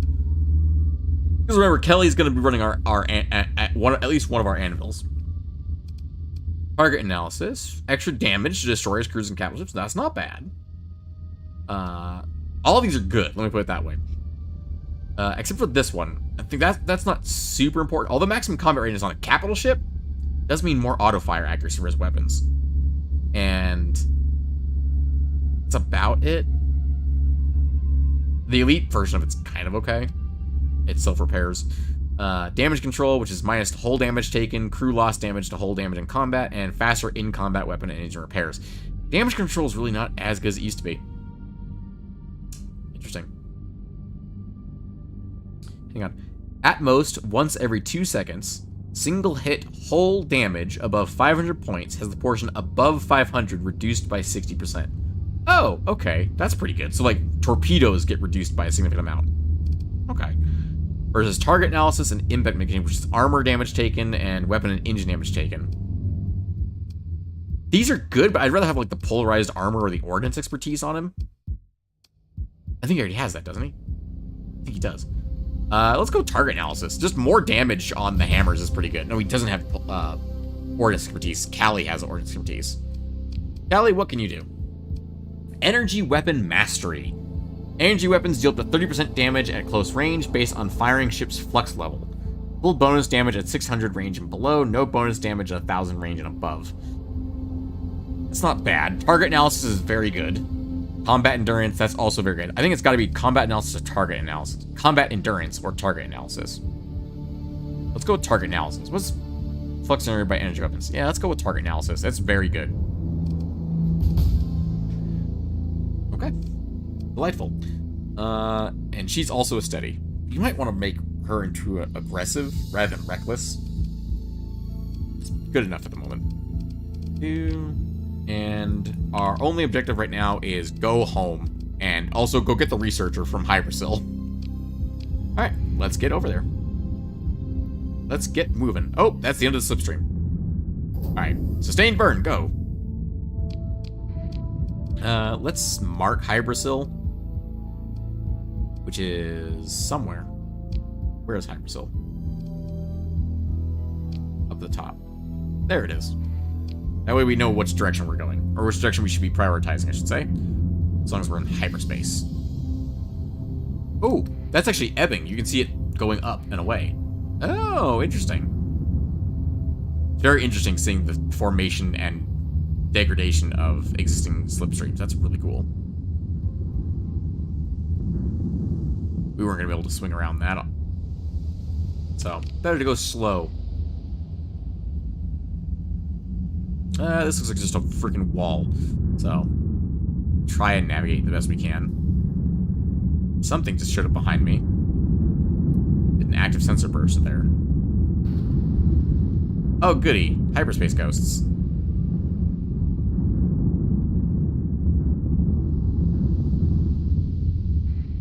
Oh, look, a neutron star that has just a neutron star in it. I'm just gonna not touch that. I have no interest in going into a neutron star system, thank you.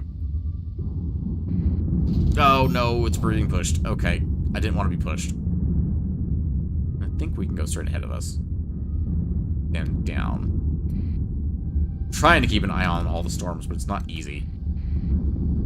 What is this thing? Hound class combat. Nah, I'm good.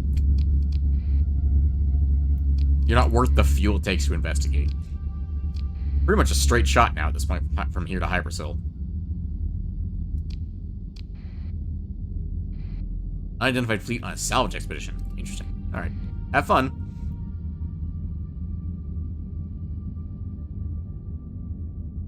Whee!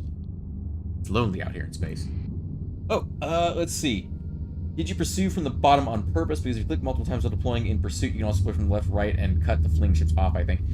Yes, I did deploy from the bottom on purpose. There was the going left and the right is usually more useful for, either slower frigates and, picking up, objectives, like nav relays and stuff, but with our ships being as fast as they are, chasing down a few tankers is not going to be a problem. And it wasn't. Although one of them did almost get away. Mainly because I blew up my own ship and made it slow. Jesus Christ. Hello. Well, we're here. That genuinely caught me off guard because I was just like, just talk, and then just blah. I'm not going back. I was just over there. Although 80,000 for an orbital habitat. I mean, it's also an orbital habitat. Interesting. No, let's go to Hypersil real quick. So, we're dealing with pirates, keep that in mind. Order to jump and turn on the transponder. First of all, let's go talk to this world and drop off some of the crap we have. Namely, all these organics. Where do they sell the most right now? I just want to point out, the best place to sell them is the place that we randomly ended up at. That's awesome. Now, it's not by much, but there you go. Not too shabby. It's not a huge benefit if we were to go all the way over there. Metal, I could care less where we sell that. Food. Yeah, there's a big shortage apparently on food right now. At the Persian League on Mysura, 2,002 away. 2 light years away. Anyway, let's see. I think that's fine. And you know what we're going to do? We're going to go open the comm directory to the CEO of Artemis' Sun. Oh. After an interminable watching Volatile's futures scrolls past, the crest of the Tri-Tachyon Corporation, the comm link connects you to a perfectly coiffed junior security from the office of the CEO, Artemis' Sun. Wait, is this the head of the whole faction that I'm talking to? The Tri-Tachyon Corporation welcomes you to Eco Pares. How can we help you today? No human will be this cheerful. You realize that this is some kind of sub-delta hollow simulacrum interface. Let me speak to a human. I'm sorry, Captain. The sim produces a brilliant smile, which conveys just enough guilt and self-doubt you feel yourself feeling. No, you kid yourself. The sim has no emotions. I'm afraid I can't do that, it says pleasantly. Behind its words, you sense a wall of cold machine intelligence. You could beg for days, and the sim would not budge a centimeter. Interesting. Let's go the station commander, then. I like to turn these AI cores. I didn't realize that Hypersil was their capital. Huh. Or that you could talk to the head of the faction. That's kind of cool, actually. I'd like to turn these AI cores. So the Tri-Tachyon Corporation only gives you a 50% reputation gain, but they give you 300% bounty. So 30k for one of these and a whopping 450,000 for a single alpha core. This literally just doubled our entire stockpile of credits. I just want to point that out. And it gives us 3 points. That actually gives us 0. This just gives us 3. Is it wise to turn in AI cores alphas? They're really rare, but they're not. There's not a limited number of them. Let me put it that way. So if we really want more, we can get more. So we're gonna go ahead and turn those in for a whopping, stonking, huge amount of money. Also, as a note, he says when we sled to turn in the AI cores, he says his name is Anubis Armstrong. You hold quite the object of fascination in there, though you are surely aware that you lack the expertise and capital necessary to exploit its full potential. The Tri-Tachyon Corporation would be more than pleased to offer you a fair market price for your goods. And smiles like a carnivorous animal you saw in a holodoc once. It's a deal. Alright then. Have fun with that. Trade goods. Not goods, but ships. What does it take? Because we just spent a crap load of money. What does it take to restore this? 51,000? We have 1 million. I want my engines back to peak capacity. Thank you very much. Let's do it. What does it take to restore this? Because that's currently the Yeah, reduces operating time. Restoring the Hyperion takes 36,000. I don't think that's worth it. Restoring unreliable subsystems. That's not worth it. I don't think restoring unreliable subsystems is really that much value. Uses maximum crew capacity and maximum crew readiness. And faulty power grid, which is flux capacity reduced by 15%, flux dissipation rate reduced by 15%, and the profile increased by 50%. Flux dissipation's down by 15%, right? Flux dissipation currently is 366, which is plus 115 from where base is. It's not a great amount of things. Also, we have a Gauss cannon in our cargo holds now, which, that's a whole friggin' thing. I need to find some points for it. But, oh boy, that's certainly something. Fes's assault gun is also an idea. But a Gauss cannon, that does enough damage. It doesn't matter if you're using it against shields or armor. Let me put it this way. Our Hellbore cannon does 750 damage. The Gauss cannon does 700 damage. Has a higher range. And I believe its accuracy, yeah, is perfect. And, doesn't say, obviously the speed doesn't show, but its DPS is 250 on the Hellbore versus 350 on the Gauss cannon. And the Gauss cannon will make shields look like paper mache. We need a good number of points to use it. But I think I'm okay with that. So if we go back to weapon groups, go to confirm, run simulation. Let's go ahead and deploy a buffalo, because it's fun to beat up on buffaloes. It's a most significant range, and look at the speed of the shot. This is going to be important. It's much faster than the Hellbore, meaning we might actually hit something with the damn thing. For example, this guy right here. Also, even with its shields up, so to speak, we just melt him. That's an anti-shield weapon, and we're just melting it. Just like that. I think that speaks for itself, honestly. The fact that an anti-shield weapon is still fully capable of putting down an unshielded ship. Also, let's just compare against... You know what? Actually, yeah. One of these was screwing us over so badly last time. This little Gemini ship. Let's test against one of it. So we got its fighters coming in. Let's go ahead and just take out its fighters real quickly using the breach pod.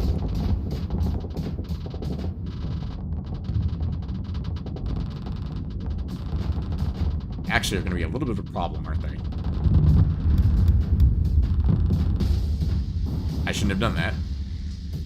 Am I going to lose to a simulation because I freaking shielded it at the wrong time? I might. There we go. It just soaked down the shields. You little shit. Okay. This is a bad demonstration because I'm stupid. My brain's not working today. I'm so sorry. With that Gauss cannon for anti-shield purposes, it's almost tempting to just put like lags on this instead. That being light assault guns. We don't have any available at the moment though. Alternatively, the Hephaestus assault gun that's available on the black market would be very tempting as well. Let's just keep it on the Gauss cannon for now. Let's just keep it there as like fire support. For the fleet, that makes sense in my brain. Ooh, a Fury. That's available on the open market? That's surprising. Brawler, gunship, black market. There's a Fury with no D-mods available. That's kind of tempting. That's a high-tech, very fast ship, but not tempted at the moment. Another Tempest is very tempting. Oh, game, why you tempt me like this with another Tempest available? Anyway, we need to go over to that pirate planet over there. And we're going to have words with them. As soon as we get away from the Tri-Tachyon, we'll turn off our transponder so that we can dock to the pirate station without being a problem. And we'll come up and down this way. Oh, this isn't actually a pirate station. It's just a pirate world. They don't have a station. Consider military options. Consider an orbital bombardment, launch a raid. Achieve other objectives. They've got extra volatiles and transmutonic ore here. Can we grab the objective though? I don't think we can. No, it doesn't look like the mission objective is available via this. We might be able to do it via the comm directory. So we're supposed to talk to Iskander Ganymede. You transmit the comms ID and wait for the system to establish a connection. Establishing connection. ... The comm signal struggles to establish through the ill-maintained local network. It takes seconds for the patchy decryption artifacts to spasmodically resolve into the face of the pirate you were instructed to contact. You perform a perfunctory greeting, and the pirate smiles with warmth. Or without warmth. You're here for the Academy's last child. We shall both be pleased to see the last of one another. He rolls his eyes. It's the questions. So many questions. The pirate claps his hands and looks back to you with all the eagerness of a lamprey. You have my money, yes? 99,000 credits to my comms ID, and you can have your big wet scientist back. Accept the higher amount and pay 99,000 credits. That wasn't the deal. Confront, negotiate him, keep him talking while you send him a marine raid. Yes! Oh, I'm so happy I get to do that. Sorry, I know I just speak my microphone, but I'm just really excited I get to send a marine raid at him. Keep him talking. We don't negotiate with pirates. You haggle, argue, and stall by quibbling over payment and delivery details. While speaking, you give the ready signal via your data pad to your tactical officer. They've already been briefed for an extraction operation. Regardless of the particular crimes of your contact, there are likely to be serious reputation consequences with the local authorities, which are pirates, for starting a firefight within this polity. Continue. Raid strength 317. Marines on board. Operation difficulty 300. Expected resistance 300. We have just enough Marines for this. Oh no. I didn't expect us to actually... Oh, we have tactical drills, which is plus 50%. That's really good. Rescue kidnapped researcher. I can only assign one Marine. I can't assign multiple Marines. Do it. Select. Rescue kidnapped researcher from Iskander Ganymede. Select. Your Marine commander submits a plan for your approval. Losses during this operation are projected to be minimal. There are a total of 211 Marines in your fleet. Objective targeted, rescue kidnapped researcher, Iskander Ganymede. Marines are ready to go, awaiting your final confirmation. Make special efforts to keep preparations a secret, then proceed. Suffer no penalty when you're standing from pirates. Yeah, I don't care about pirates, knowing that I'm here, and launching a raid against pirates. They're pirates. Launch a raid. The Marines are ready to go, awaiting your final confirmation. Your forces have suffered casualties during the raid. Lost 3 Marines.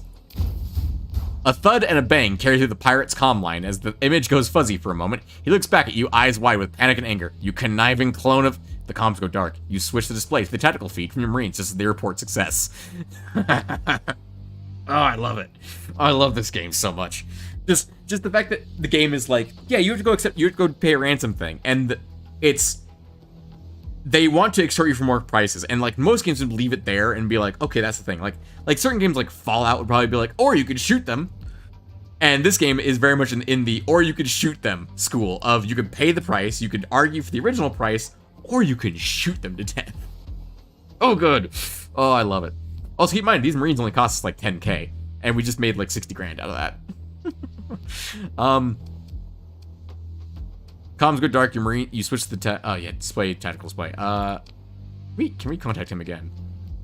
Hi, what's your business? Oh, no, okay, we just ignore that. We can't trade with the ship, because the station, because they're currently hostile to us, because we did just raid them. What if we raided them again? Oh, we can't. Okay. Forces will be organized another raid within a day or so. It has no station or fleet to defend itself. Let's stick around for a day and see what happens. I'm curious. I'm watching the day. So up here in the corner, you can see the days tick by. There we go. It's been about 2 days now. You estimate at least take a month before the commotion dies down. That's fine. What if we launched a raid, though? Oh, their defense... So, okay, the special pirate that was holding our guy hostage actually had extra defenses because it's down by 200%. Or like 200 effectiveness. Try and disrupt, or we could try and acquire valuables. Recreational drugs, but the danger's high. Or transplutonic ore, or volatiles. Ship equipment is also an interesting one.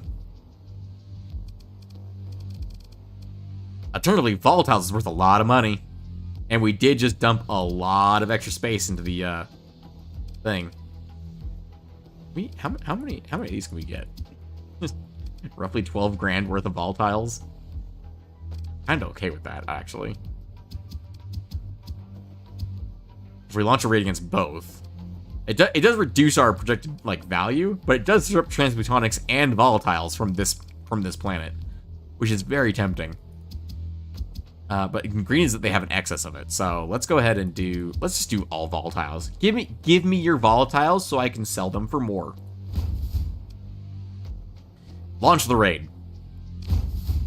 We lost 9 Marines. Pick through the spoils, please. 52 volatiles is all we got.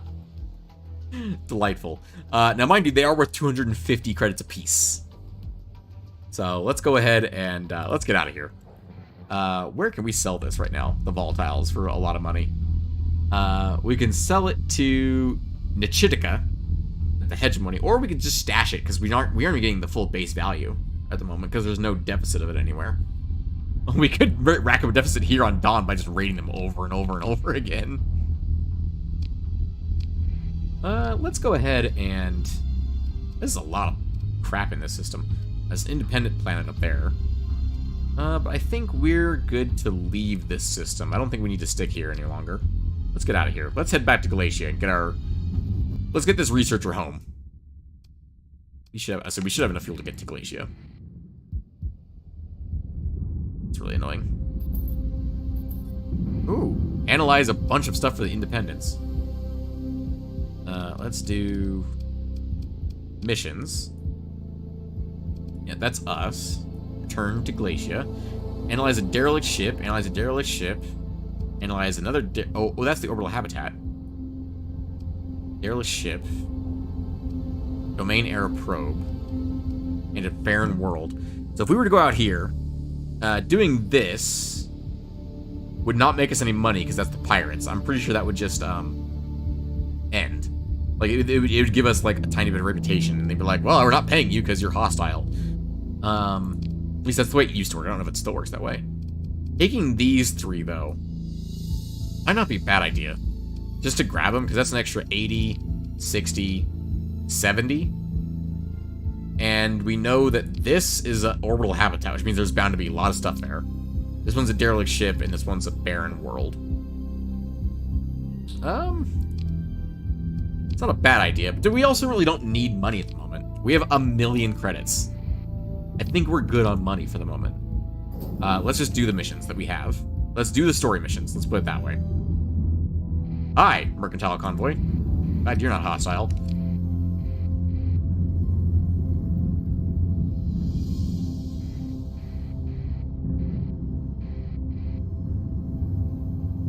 Galatia is down here. And we want Pontus. There we go. Turn the transponder on and then jump. There we go. Galatia Academy. Open the comm directory to our good friend Alvis. Sebastian. Okay. Establish a connection. You open comms to the academic Sebastian. Captain! Sebastian looks pleased to see you. Come to think of it, he always seems pleased to see you. I'm told you recovered to, There's something on his desk. He taps at something on his desk. This, oh, the data core. The project belongs to... Here it is. Academic Elec in Planetology. Far be it for Sebastian to criticize anyone directly, you detect an unusual drop in positivity in Sebastian's tone when referring to this Elec. It's not that he's being unkind, just less kind. What's wrong with Academic Elec? Caught by your directiveness. Academic Elec? I get the impression this person isn't universally liked. Sebastian begins, then speaks more quietly of, It isn't appropriate for me to speak poorly of any of the faculty of this institution, being, of course, that I'm the liaison for Provost Baird's special, He trails off, then tries a new tack. It's important that I be aware of the sensitivities of individuals within the Academy, of course, and how they might feel about, well, Academic Elec. He might be described by some, not me, of course, as having an, Sebastian reaches for a dark place within his psyche to find the words and says, an off-putting manner. Off-putting. That's it. I mean, Sebastian seems troubled. Yes? Of course, the individuals who feel, off-put don't see it as a small issue at all, which complicates the liaising between the, departments in question. I'm sorry that Elec makes your job more difficult. How much do you hate Elec? Sebastian turns a new shade of red. Of course I don't, I wouldn't use such a strong word with regard to, how about that reward for recovering the data core? 18,000 credits, was it? He starts tapping desperately at his interface. Oh, Captain, the Hyperspace Physics Department wanted me to give you their thanks for returning the Academician. Well, you won't remember the name, but they're all very pleased to get back to work on the, well, I really shouldn't really say. Trust me, they're very pleased, and it's due to you. Good job. And, so that's 2 missions in, 18,000 credits, another 65,000 credits, improved by 7 with him, and 3 with the Independent, which are now welcoming.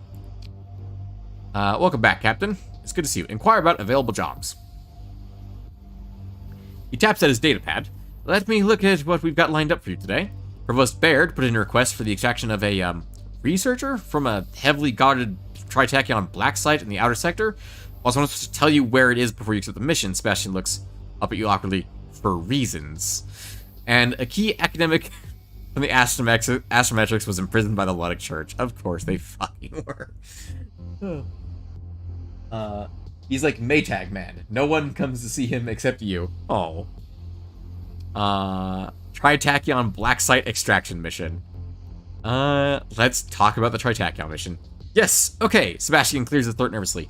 The provost said I shouldn't, I can't tell you location of the target system until after you accept, so... He trails off and realigns the datapad on his desk, as if that might help. Everything's set to order, he has no choice but to continue speaking. This mission requires discretion, as I'm sure you know. There are many, technically, unclaimed systems outside the core worlds. If some polity were to make an official claim, they'd have to establish a charter, and, well, this would technically give the domain jurisdiction. Of course, without domain around, the hegemony has claimed successor status, and therefore stepped into the role of... Sebastian notices you drifting.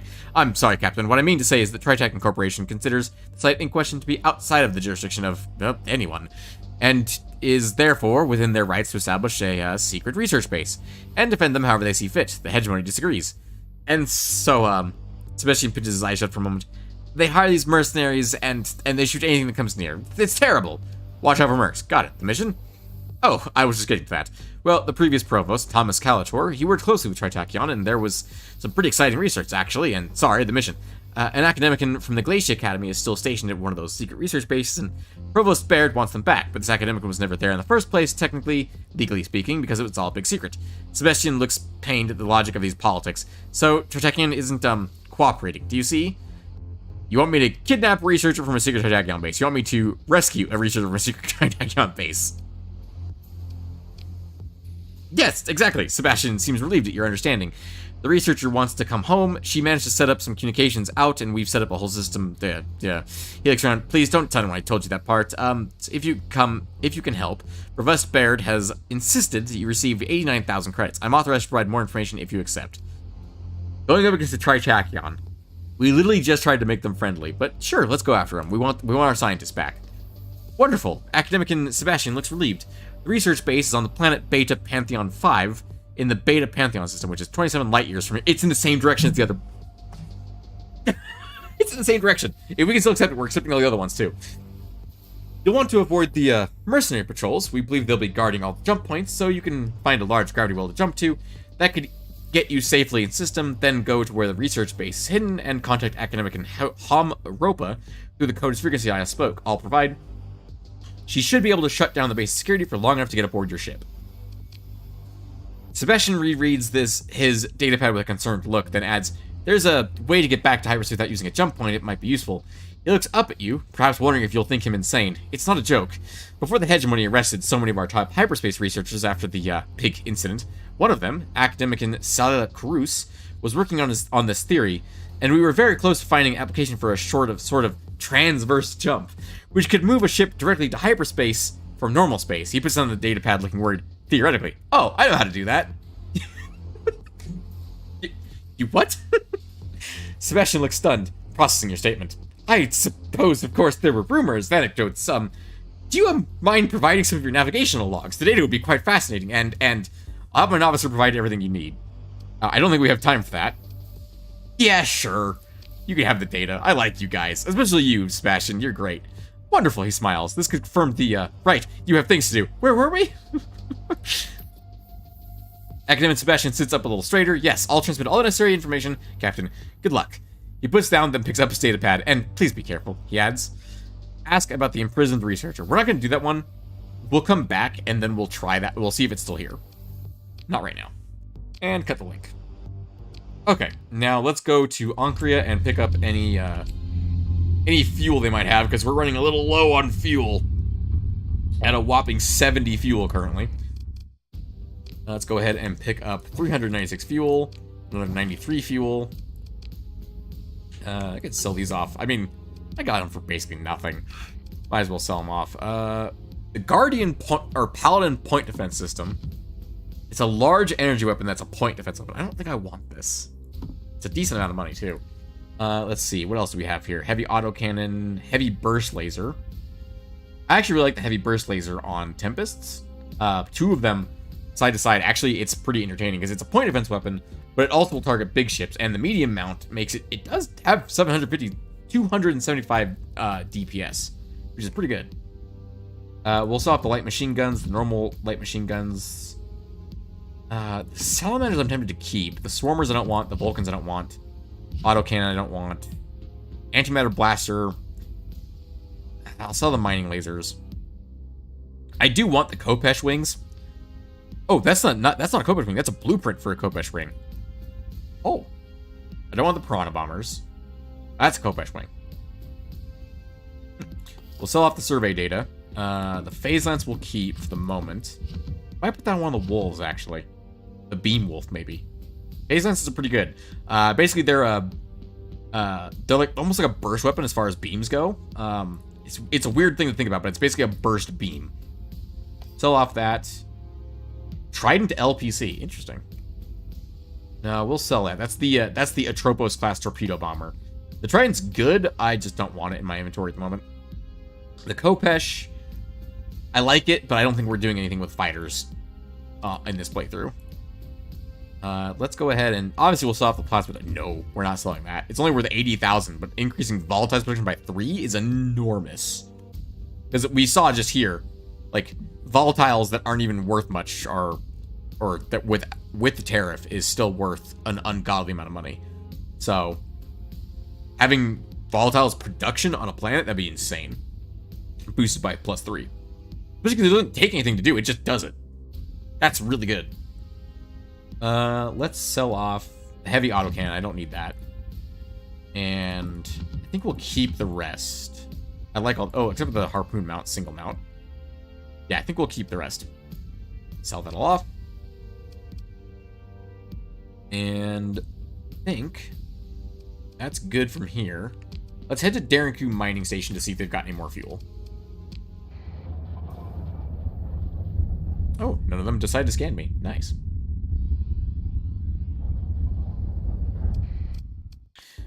And we'll trade for fuel if you've got any. You don't have any fleets defending you, so I'm just gonna take stuff from your black market. Thank you. Do you have anything like worthwhile here?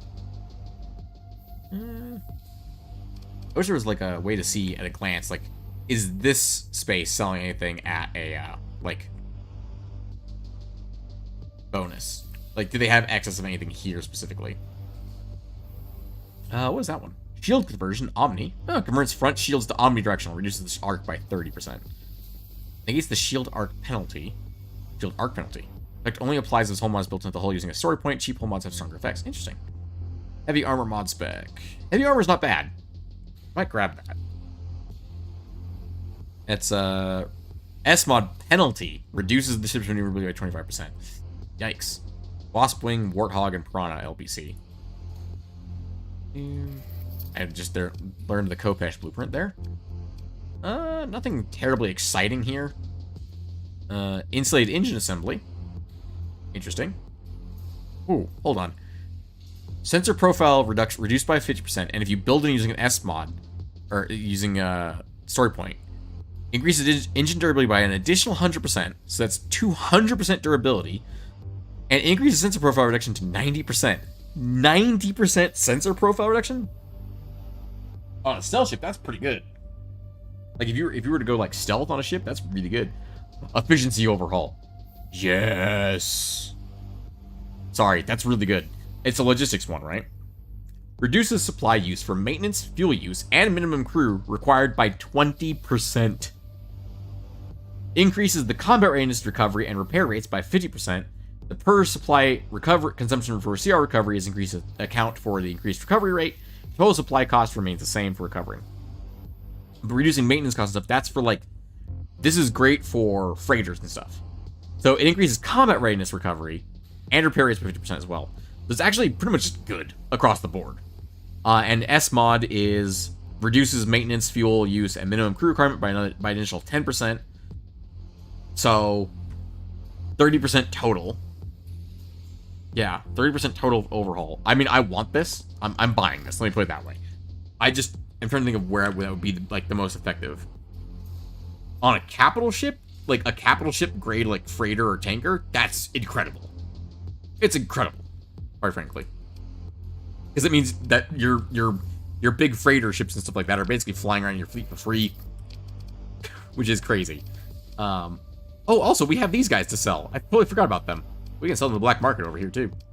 We're 5,300 credits here, and 4,700 credits here. Excellent. And what do you have for buying? Civilian transport. Are you fucking serious? Another Hyperion gunship? I just love this. Low-tech ship, low-tech ship, low-tech ship, low-tech ship, low-tech ship. A scavenged pirate low-tech ship. A midline ship. Fancy high-tech frigate. Probably the most high-tech ship in the entire game. With some exceptions. It's just right there. Right next to all these low-tech ships. It's in perfect condition. I didn't sell mine on accident, did I? No, okay. I didn't think so. I just wanted to make sure that I wasn't going crazy. Because it felt like I was going crazy there. Anyway. If we go down here and we get rid of hardened subsystems, we throw on...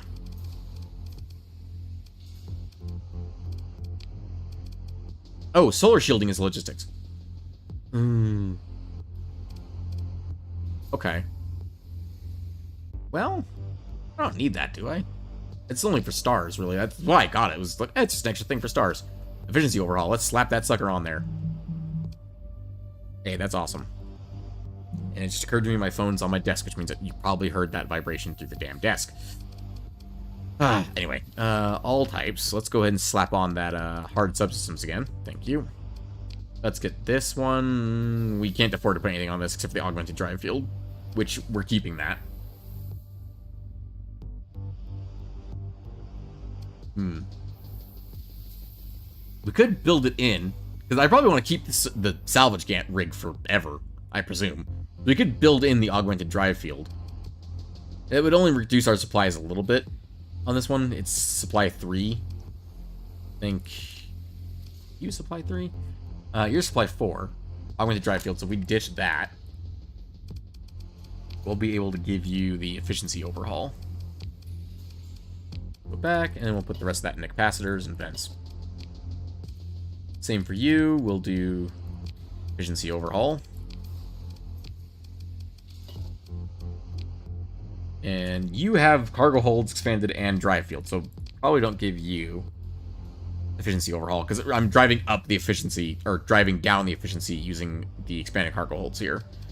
But I do need them, because these are my only 2 freighters in the fleet. They're pretty much holding all the cargo in this entire fleet, when you think about it. But overall, that did reduce our... That's 0.8 there. That's 0.8 there. So that's 1.6 to 0.3? No, wait, hang on. 0.8 plus 0.8 is 1.6. Plus 0.8 is 2.4. So that's an extra 2.4 supplies per month. For free. Because of this. That's fantastic. If we get enough of those, we might be able to pay off the Hyperions. Because the Hyperion's so expensive. Anyway, alright, let's get out of here. And let's just transverse jump, because we desperately need fuel, though. So we're going to head to the next closest system, which is going to be probably Corvus right here. Yeah. And let's real quick. They've withdrawn all the missions that were in that area. Oh, actually, hang on. There's a couple still. We can accept this one. So the Barren World. That's fine. We'll take this one, because the Beta Pantheon's where we're going, which is the Researcher. A derelict ship right here. We can take this one. And what's this one? Mission is no longer being offered. Darn it. New. Extract researcher. Yep, okay. So right here is the 3 missions we have. There's a bounty on a pirate base over here. More pirate bases. There's a system bounty in Mesura. I'm not really worried about bounties at the moment. We will head to Corvus real quick. Actually, can we get there right now? No, because this is where we're going over here. This is the group of right there, I'm pretty sure. Yeah, it's this group next to the Beta Pantheon black hole, which is up here. So we can get there, we can't get back. So we need more fuel.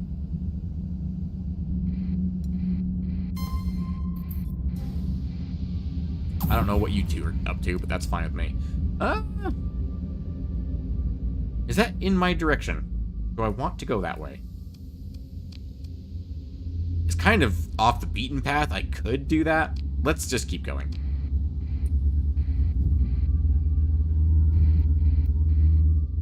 No, I don't want to talk to you. I want to go to Jingala. It occurs to me Jingala's right there. I probably should have just gone straight to it.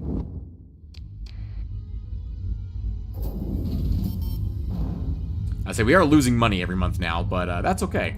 We have a assload of money. Speaking of an assload of money, give me your fuel. Okay. Also, please, supplies, please. Okay.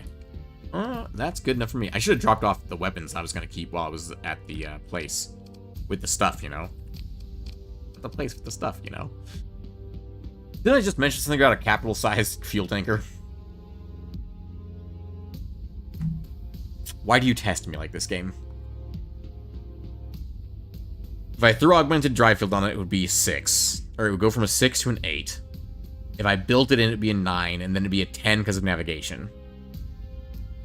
For the cost of 1 story point, I could have a capital ship-sized fuel tanker at the same speed my fleet currently moves at.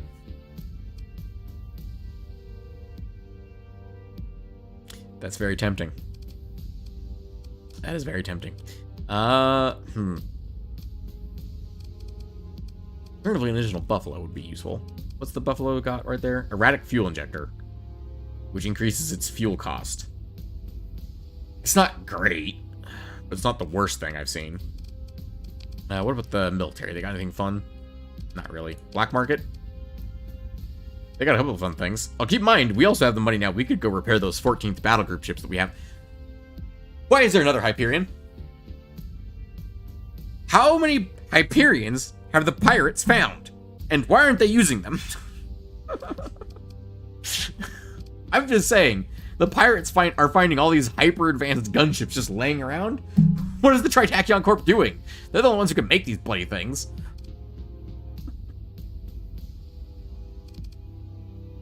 Maybe someone out there is trying to flood the market with these things so that their value goes down. I don't know. It's really weird to see more than one of these things. Also, his name is the Space Raptor. That's such a good name for a Hyperion. Anyway, I just want to point out that little frigate right there takes more supplies and maintenance than this cruiser. It takes almost as much as a full capital ship. It's ridiculous. Absolutely ridiculous. Oh my goodness. We got our fuel. Let's head over to Asharu. There's a trick here that we can do. I haven't done this yet in this game because I haven't needed to, but if you come here to the abandoned terraforming platform over Asharu, you can put storage in it, and it will never be touched. This is a free storage place for the player. It just is abandoned, and it'll never get touched. Yeah, I don't really know why, but it is. I guess 'cause it's always been that way, and it just never got removed. So it's very much a... Oh, there's a ship here. The ISS Blue Star. Neat. I don't need it. Thank you, though. And we will leave. Anything here of interest to me? A Medusa that has a lot of problems with it. Nothing terribly exciting here. I think we're good on ships for the moment, it would seem like. Anything interesting weapons-wise exciting? Annihilator rocket pod. That's tempting. Kind of tempting, actually. I think I'm okay here. Got Marines aboard? No, no Marines? Okay. Let's leave. You know what? Just in case I'm wrong and they change this, I'm gonna take the one thing that we really don't want to lose. It's just in case I'm wrong and they changed it. And like the AI has like a chance of looting it or something like that. Let's go around the star. Instead of, you know, through the star. Pirate raid successful. Faction pirates. Target Atlantic Church. Colonies in the Canaan star system have been raided. Oh. The systems in the Canaan star system are probably going to need, resources at some point then. As a note, there was, no missions on my way there. It's all right here. Yeah, pretty much all right here. First one's going to be Tar. Or Lilith? Located in an asteroid field in the Lilith star system. Noted. Oh, that was moving fast. I think we can swing right through here. Analyze domain error probe. Is it where I'm going? Nope, other way. Goodbye, core systems. Hold on. They have a bunch of more stuff. Hegemony world. Ooh. Yeah, I think we can grab that one. Sure, why not? Alright, we got accepted ones. This one's the...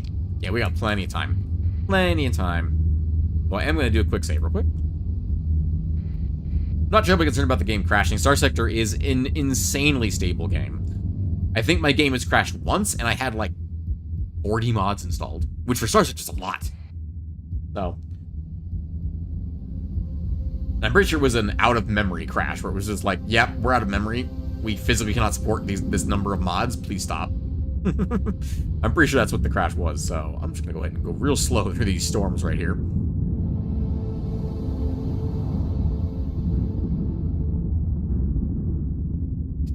And then should be just about out of it once we get to the other side of this. Going nice and slow so we don't get cooked alive inside of our ships. Oh good, a slipstream that's in my way. Let's try and swing through at the narrowest point. Hey, that kind of worked. Although we're in a whole pile of storms now. Nope, that's not actually a way through. I thought it was a way through, but it's not. Oh, damn it. I let go of S for a second because I thought we were safe. Let's try and swing straight through the center here. Looks like there's no storms there. Okay. Oh, good. Another chunk of deep hyperspace. Delightful. Oh, there's a system on the other side, though. It's not super thick. Well, hello. Returning to Nechetica, which I believe is a hegemony world. You're an independent smuggler. You're not a pirate. You're just a smuggler. Okay. We're looking for an asteroid belt here. Asteroid field, it said. Well, we immediately have a sensor contact. There's a comm relay. Taking the comm relay might not be a bad idea. There's a desert world here. There's a rocky metallic world. Another desert world. This is an interesting system. It has an inactive gate, too. Interesting. Very interesting. Sensor array and a comm relay. Let's head for the sensor array. And if this is our objective, like right here at least. Like that. Let's head for the sensor array. That'll make it easier to find what we're looking for, because there appears to be a lot of crap in this system. What we've discovered.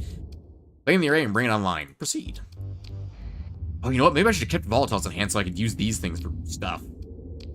Alright, let's go do some scanning, shall we? There's something orbiting the sun. Hello. There's also a research station. There is a research station there. Interesting. You're gonna get cooked by the damn sun if you're not careful, random fleet. Okay, let's go take a gander. What else we have down here? There's a dram. Might have fuel in it. We can at least take a look. No, I don't want to recover it. Nothing useful. There's a salvage. Might as well grab it. Attempt to open the pods. 32 crew. Hey, look at that. Salvage operations, please. There is something here. There's a Vanguard class heavy frigate. Can salvage it. No. We'll take this salvage field. Well, one crew. Well, easy come, easy go. I imagine it's one of the new crew that just instantly gets killed.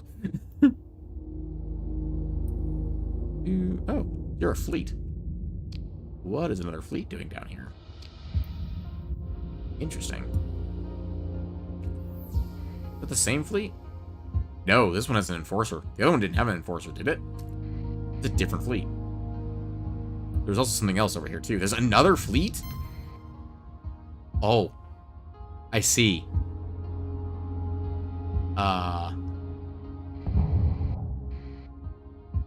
Who are you people? You're pirates. Who are you? You're a friendly scavenger.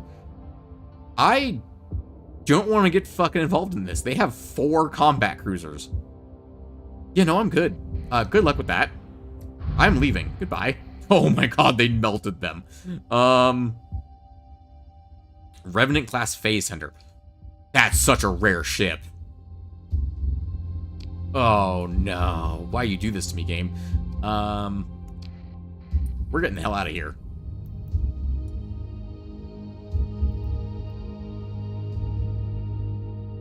We're just gonna go ahead and leave that big old pirate fleet alone now. And we're just gonna go off in this direction. Then we didn't see them.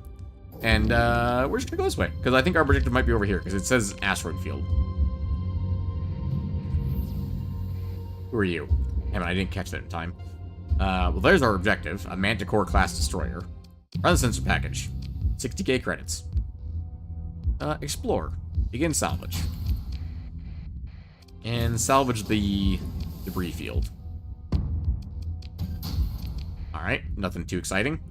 There's a lot of just stuff floating around in this system. It's a radioactive world, I think.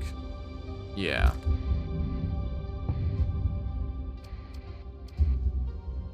There they are.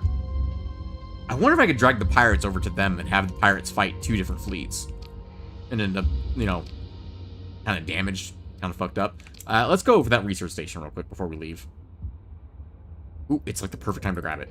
It's just on the edge of the Corona.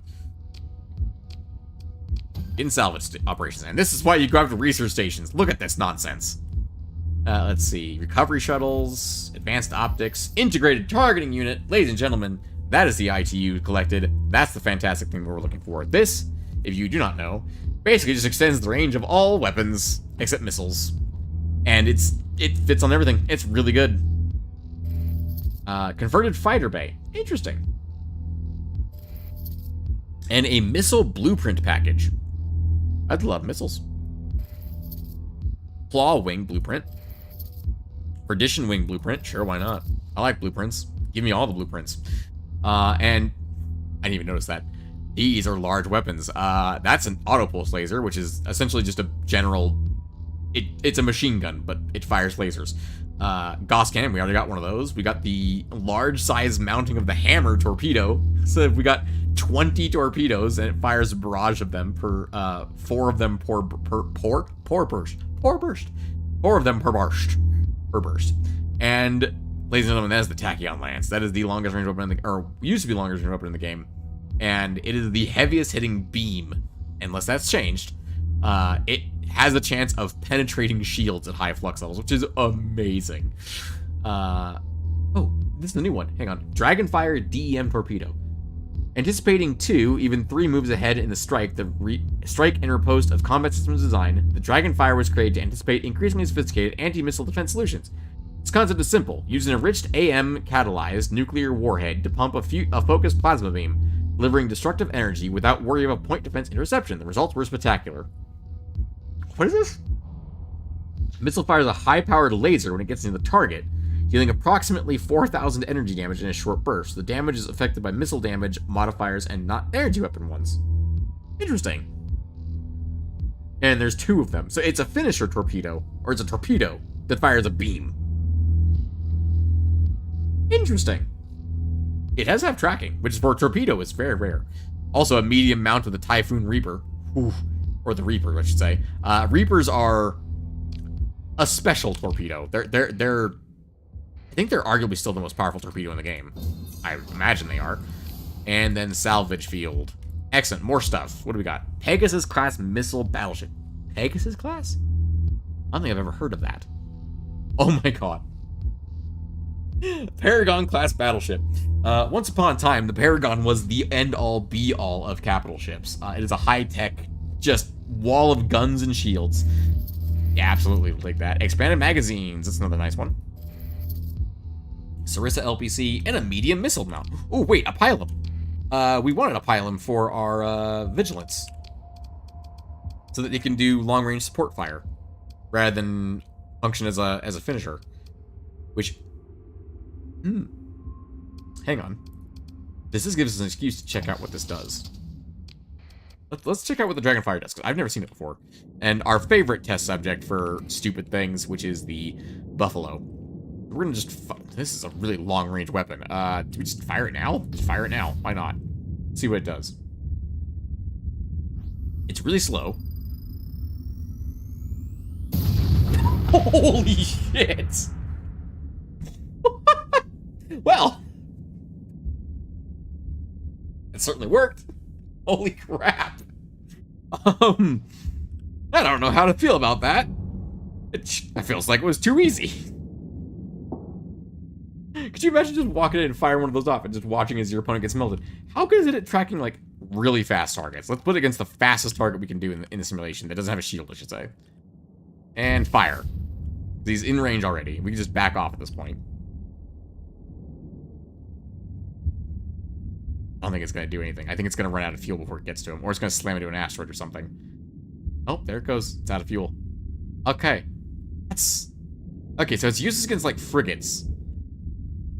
But that was certainly something. Against an unshielded Buffalo. Holy crap. Let's end simulation. I just noticed something. I just thought of something, by the way. We have the ability to fire 2 of those from this ship.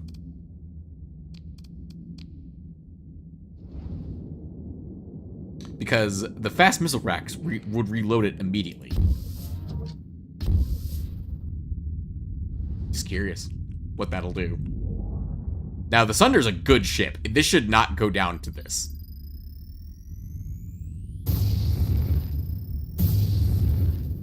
Wow.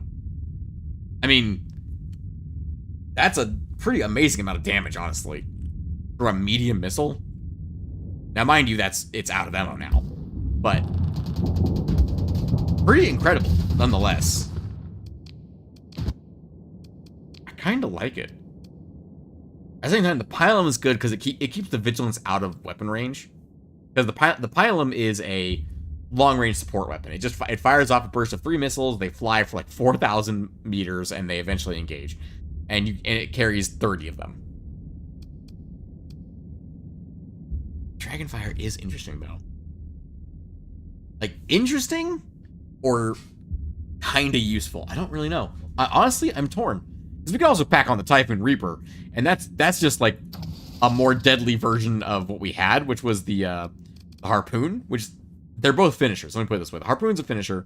It fires a burst of 4, has 12, so it fires 3. So you have 3 bursts of Harpoons with this thing, which the Harpoon is, you know, a tracking missile. It's pretty good. It's your average missile.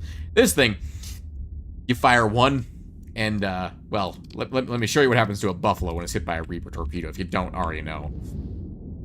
But you get 6 of them with this mount. Go ahead and just line this shot up real nice, right down center mass. Oh, it dodged. Nice. That didn't even hit dead on. It hit in the air around it, and it exploded.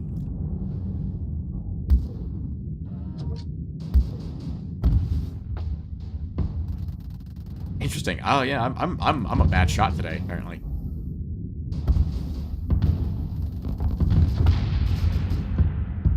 Two indirect hits, and it took out a Buffalo.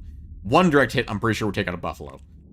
As a note, you can also fire missiles at, like, dead ships. There you go. 4,224 freaking damage. So the Reaper does 4,000 damage. And the Dragonfire does 4,000 damage. I think I gotta go with the Reaper, honestly. The Reaper is such a good finisher. Although I've seen the Harpoons get used on the Vigilance pretty decently. Or the support. For the moment, let's keep with the Reaper. I like the idea of keeping it on the Reaper on it. Alternatively, who else has a medium missile mount? I have a medium. The Manticore has a medium missile mount.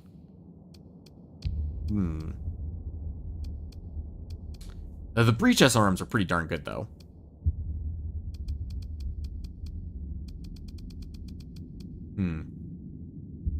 I do like the idea of using this one to just do stupid things with. But that's the only other ship that has a medium missile mount, so. Oh, wait, no. You have a medium Omni. Ooh. Giving you the Reapers is probably the smartest idea I could have. Because you can teleport behind enemy ships. Yeah, that seems like a much smarter idea. Let's give you your harpoons back. And let's give you a Reaper launcher. I mean, it literally teleports behind ships. That's its job. So, having an ion weapon, a heavy blaster, and a Typhoon Reaper is pretty good combo. Because just dump a Typhoon into its ass. That sounds really crass, but just dump torpedoes directly into the backside of ships. It makes sense to my brain. Right, let's get the hell out of here. Let's check out these desert worlds real quick. How much does it take? 80 supplies? It's habitable. High gravity, hot, and extreme weather. Scout ruins, poor farmland, rich rare ore, and moderate ore. Let's check the ruins real quick, then we'll leave. That's Sulkin. I'll take it. Leave behind the organics, because we don't need those. Oh, we got volatiles, too. I noticed that you're coming towards me. You're not the pirate fleet, so I'm not that worried about you. Pursuing pirate raiders. You are? Good luck with that, buddy. I'm getting the fuck out of here. I have no intention of pursuing pirate raiders because I saw that fleet. It's enormous.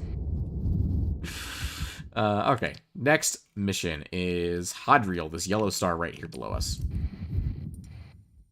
That's a concerning amount of things.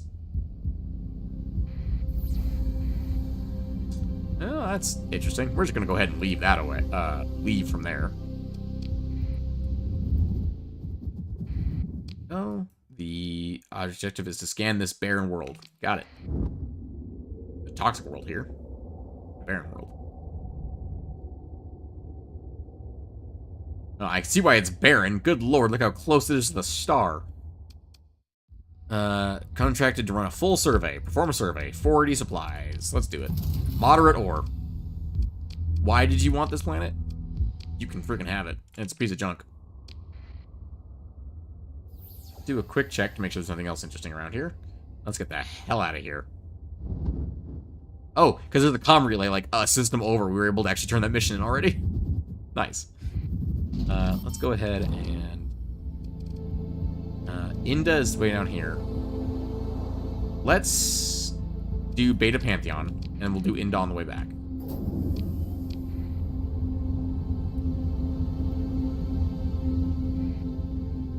Okay, we know that there is a... we don't know the system map. Can we get any information from the objective?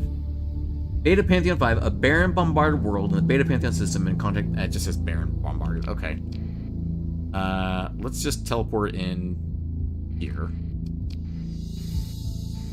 This could be a bad idea, but we're doing it. A frozen world.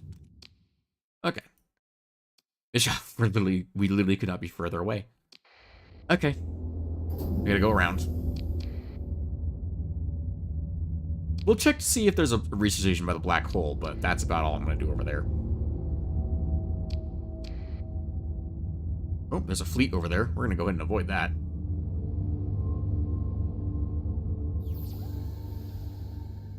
That'll be the fleet.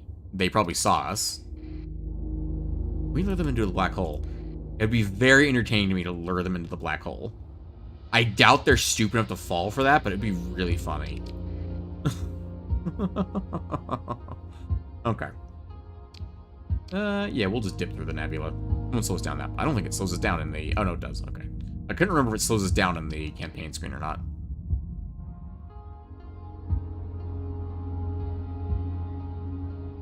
Alright then.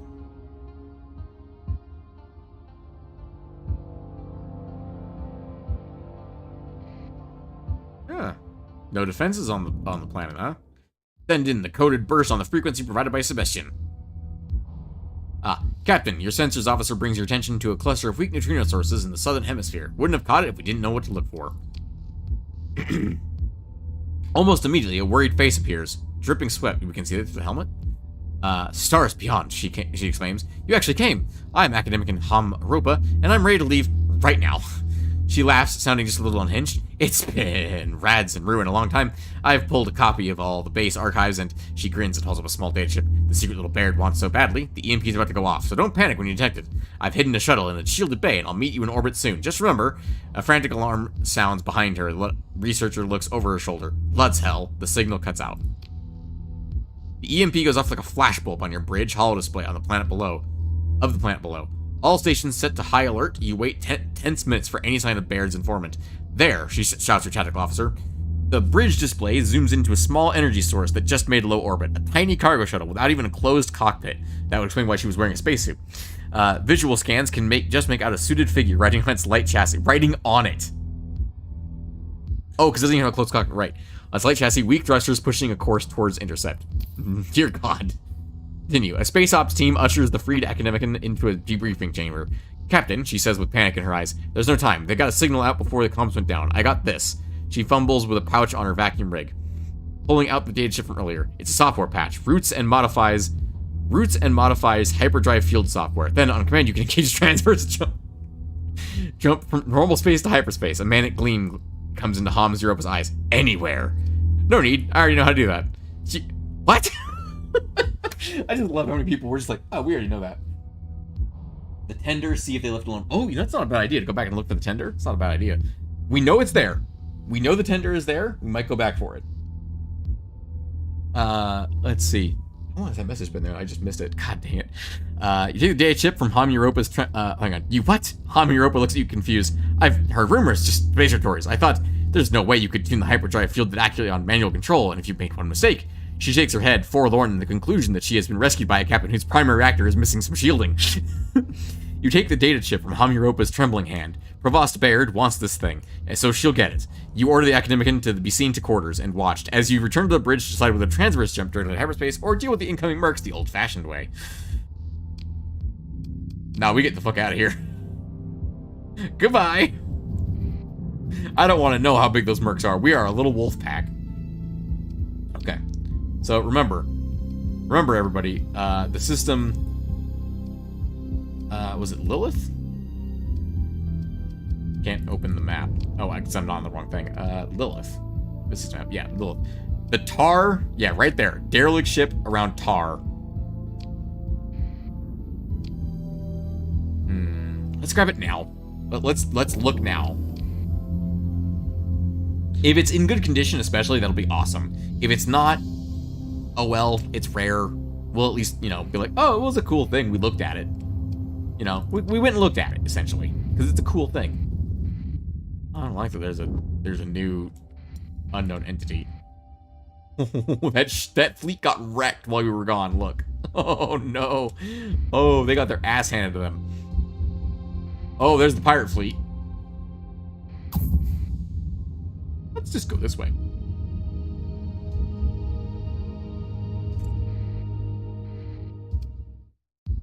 It's heavily damaged. Ooh, not so heavily damaged that we couldn't just recover it without a story point, though. Phase coil instability, degraded drive field, erratic fuel injector, and compromised storage. So the reason the phase tender is so unique is it is a stealth freighter.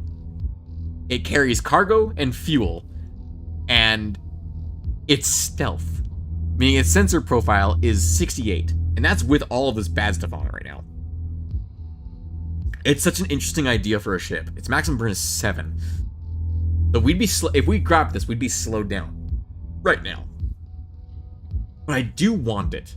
It's also really beat up, though. I almost want it just for the sake of having it. We brought extra supplies. Let's grab it. The ISS Crete is now part of our fleet. You know what? Refit the ship. It's now ISS Raper. Oh, since you reminded me to go back and get it. And when we get back to a station, we'll see what it takes to get this thing operational to a reasonable degree. For the moment, let's just throw a bunch of capacitors and vents on it. I love the idea of having this for later as well, like just stashing it for a little while, because it is a delightful ship where it's just like, yeah, it's hard to see this thing. Yeah, I mean, look at this wall of text here. I'll read through that later, but right now we're going to worry about getting out of here and heading down to Inda.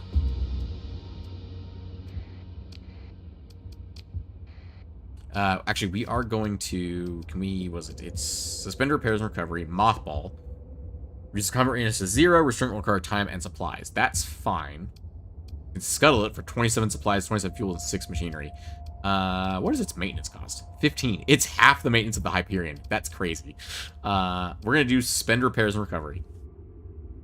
Yeah. Approximately 9 supplies over 10 days, if allowed to consume. So 9 supplies over 10 days. It's only how much? Okay, it's only gonna consume 9 supplies. That's fine.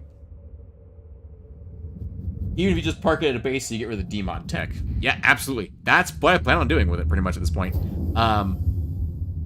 The demon tech is not what I'm super worried about. I plan on using it for special missions. Anything that requires stealth or discretion, so to speak. Or smuggling large quantities of substances. I don't know what you're talking about. I love the idea of that. Or if at some point we like decide to go like full stealth with the wolf pack and go like with phase ships and stuff, that way we can still have a phase ship, cargo ship, a stealth cargo ship essentially. And also, it's rare. I've never seen one in game before. I've known its existence of its existence. It's been a couple updates I think since it came out, or since it was added to the game, but I've never seen one. So yeah, that'll be fun. Let's go ahead and bring it over here. I think we can go this way. Not seeing any storms. There's a storm right there. Oh, this whole thing's just a wall of storms right now. Oh, there's a slipstream down there that would have been super useful to know about ahead of time. There we go. Okay. We're almost there. It's right there. Let's just use this slipstream for the last little bit. Oh, I didn't mean to do that. Okay, Inda is this red star. And... oh, of course. We don't know where the thing is. Let's just drop in right here.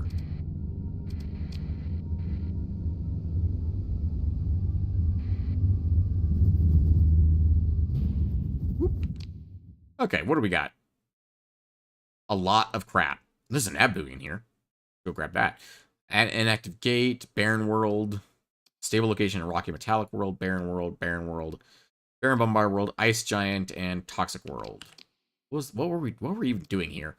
Accepted. Analyze derelict ship.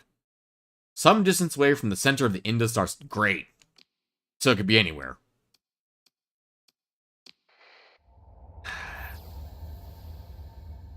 Gotta be over here. There's also something next to the star. That's important to note.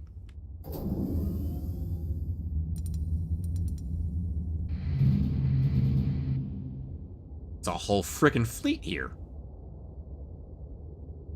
Interesting. Go ahead and grab that. We'll run the sensor package. Right? And explore. Consider ship recovery of a hound? Nah.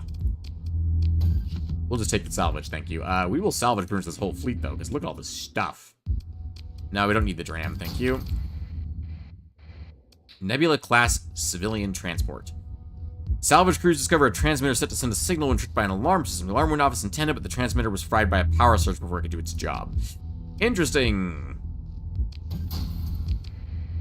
Usually indicates that there's something auspicious going on. Special modifications, which appear to have survived its present state. Oh? Heavy armor. Doesn't that one have a negative when you install it? It does. That's cool. I didn't know they could do that, but nah, I'm good. Give me the metal. A Vanguard class heavy frigate. Nah, we don't need that. Just salvage it. Get me the supplies. And there's a venture cruiser. It is in good condition. While making a preliminary assessment, your salvage crews find a single occupied sleeper pod. Attempt to open the pod. Lieutenant Obazao, level 5, has joined the fleet. Consider special measures to recover the ship. 1 demod. It's faulty power grid, which means that's like the least worst thing we could do for a non-ish combat ship. It'd be tempting. It's tempting if we go into like a... Nah, I don't think so. It's tempting if we were to like do salvage operations like as our main source of income. Rather than any fight. Oh. The pod has been too long and there are no survivors, at least not with any brain activity. 5 harvested organs. Salvage ship, please. Thank you. A kite shuttle. Explorer. Consider ship recovery. Nah. I don't need a kite. And last but not least, a Vanguard with a sleeper pod. Ooh, 21 crew. Sure. Welcome aboard, everybody. Begin salvage operations. Okay. That went well.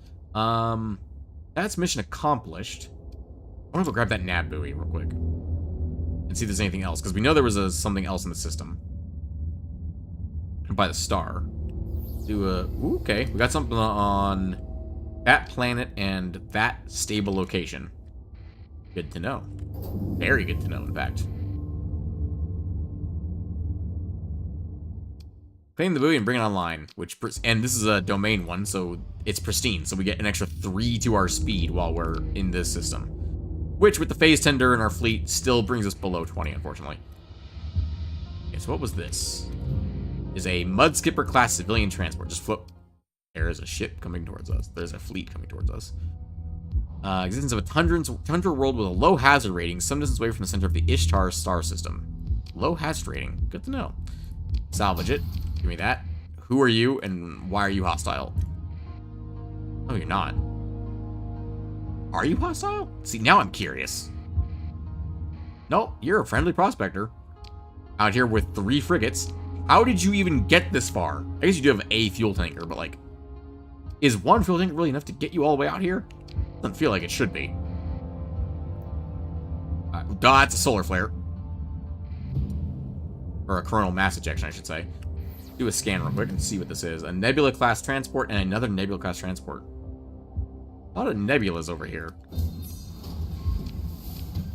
I'll take all this fancy stuff here. I'll try and dive into grab the nebulas. Because why are they so close to the sun? Cargo manifest. Quantity of luxury goods.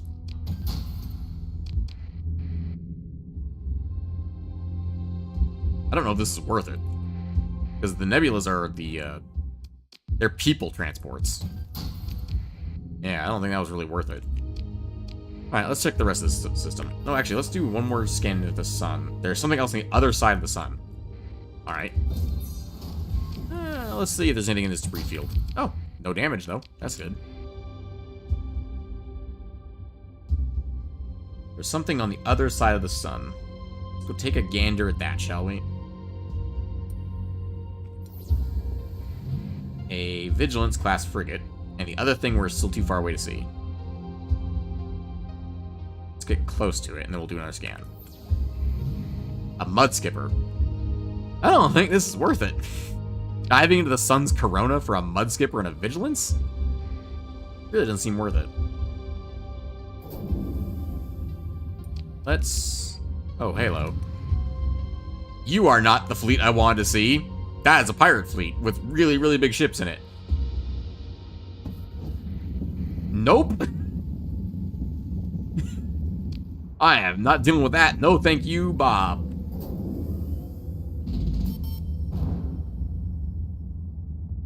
They must have seen all my sensor pings and gone like, ah, that's a guy. Let's go kill him. Ooh, a mining station. And a debris field. Let's grab the mining station and get the hell out of here. Because the AI did see us go this way, which means they might follow us this way.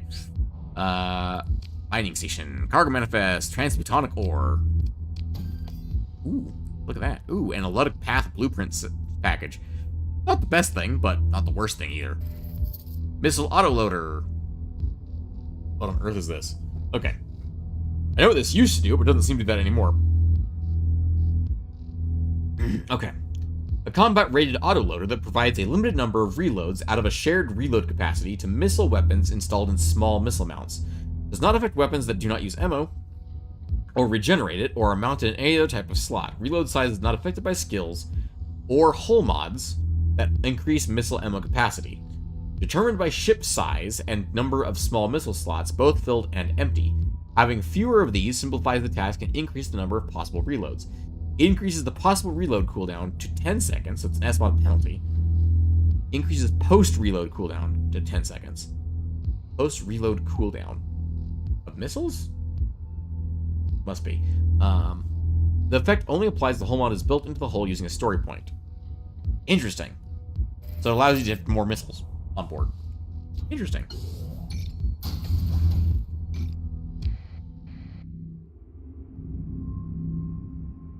And we'll check this debris field. Yeah, not much. Okay. Looks like that's about it here in this system. Let's get... Oh, the pirate fleet found us. They did follow me. I did say they might follow me. Just because they lost sight of us doesn't mean they don't know where we went. Or they can't interpret we might have gone in the same direction we were already traveling.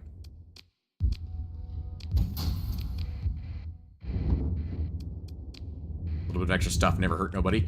Alright, let's get out of here. This is coming in this way. Yeah, it is. Okay. Okay, we have everything we need, right? Everything's done. We just need to return to Glacia, which we should be able to do. Let's head course for Glacia. Hopefully that's more or less a straight shot. We're gonna see. I don't like whatever that is coming towards me. Oh, there's a storm. It's moving at consistent speed, which means it's a ghost. Distress call in the Breen star system. Yeah, I'm not interested, thank you.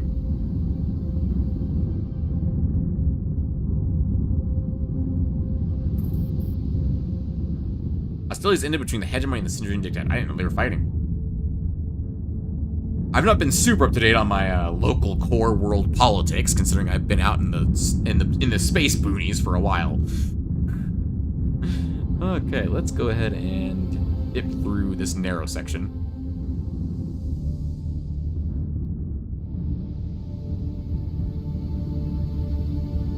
Yikes, this is detrimental to my movement.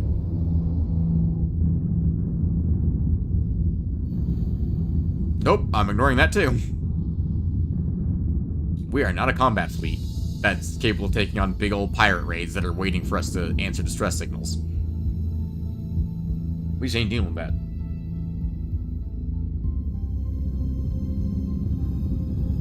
Trying not to waste too much fuel by going around things, but at the same time, I don't want to just go through the entire section of storms, because I'm still a little impatient. That looks like a pretty calm chunk of deep hyperspace in front of us. We should just dip right through here. Just kind of going up and around those storms. Be good. Okay, and we're through.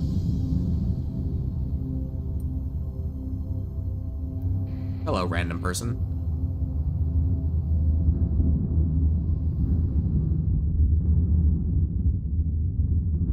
And we're through. Okay. So far, so good. Nothing explosive has happened to us.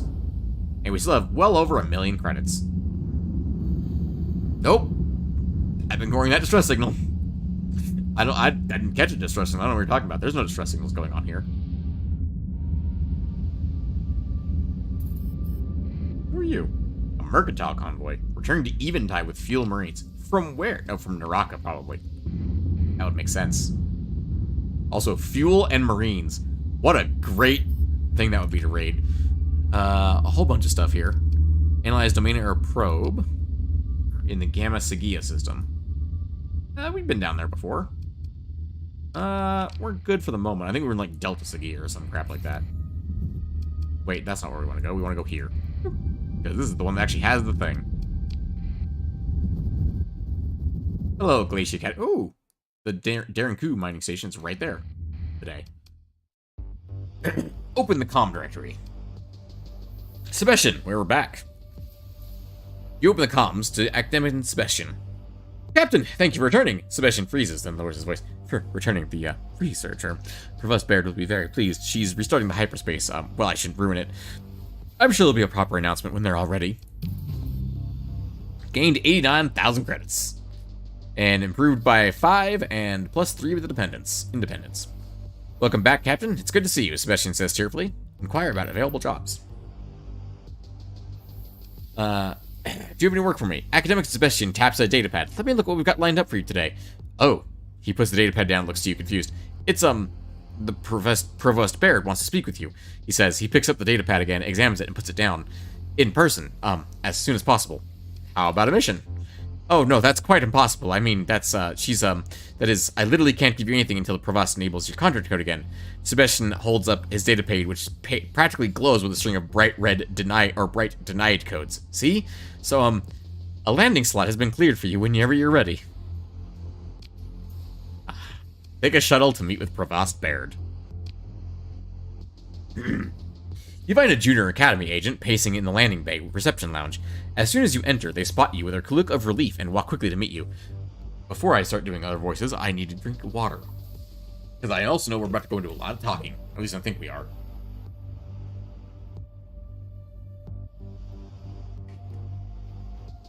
Alright then. Drink of water, drink. Junior academy agent. Captain, thank you for coming. The Provost will see you immediately if you would just follow me this way. Thank you. The junior agent leads you through a series of back hallways and secure lifts towards the administrative suite occupied by Provost Baird at the core of the station. Oh, we've been through this one before. You are led past diamond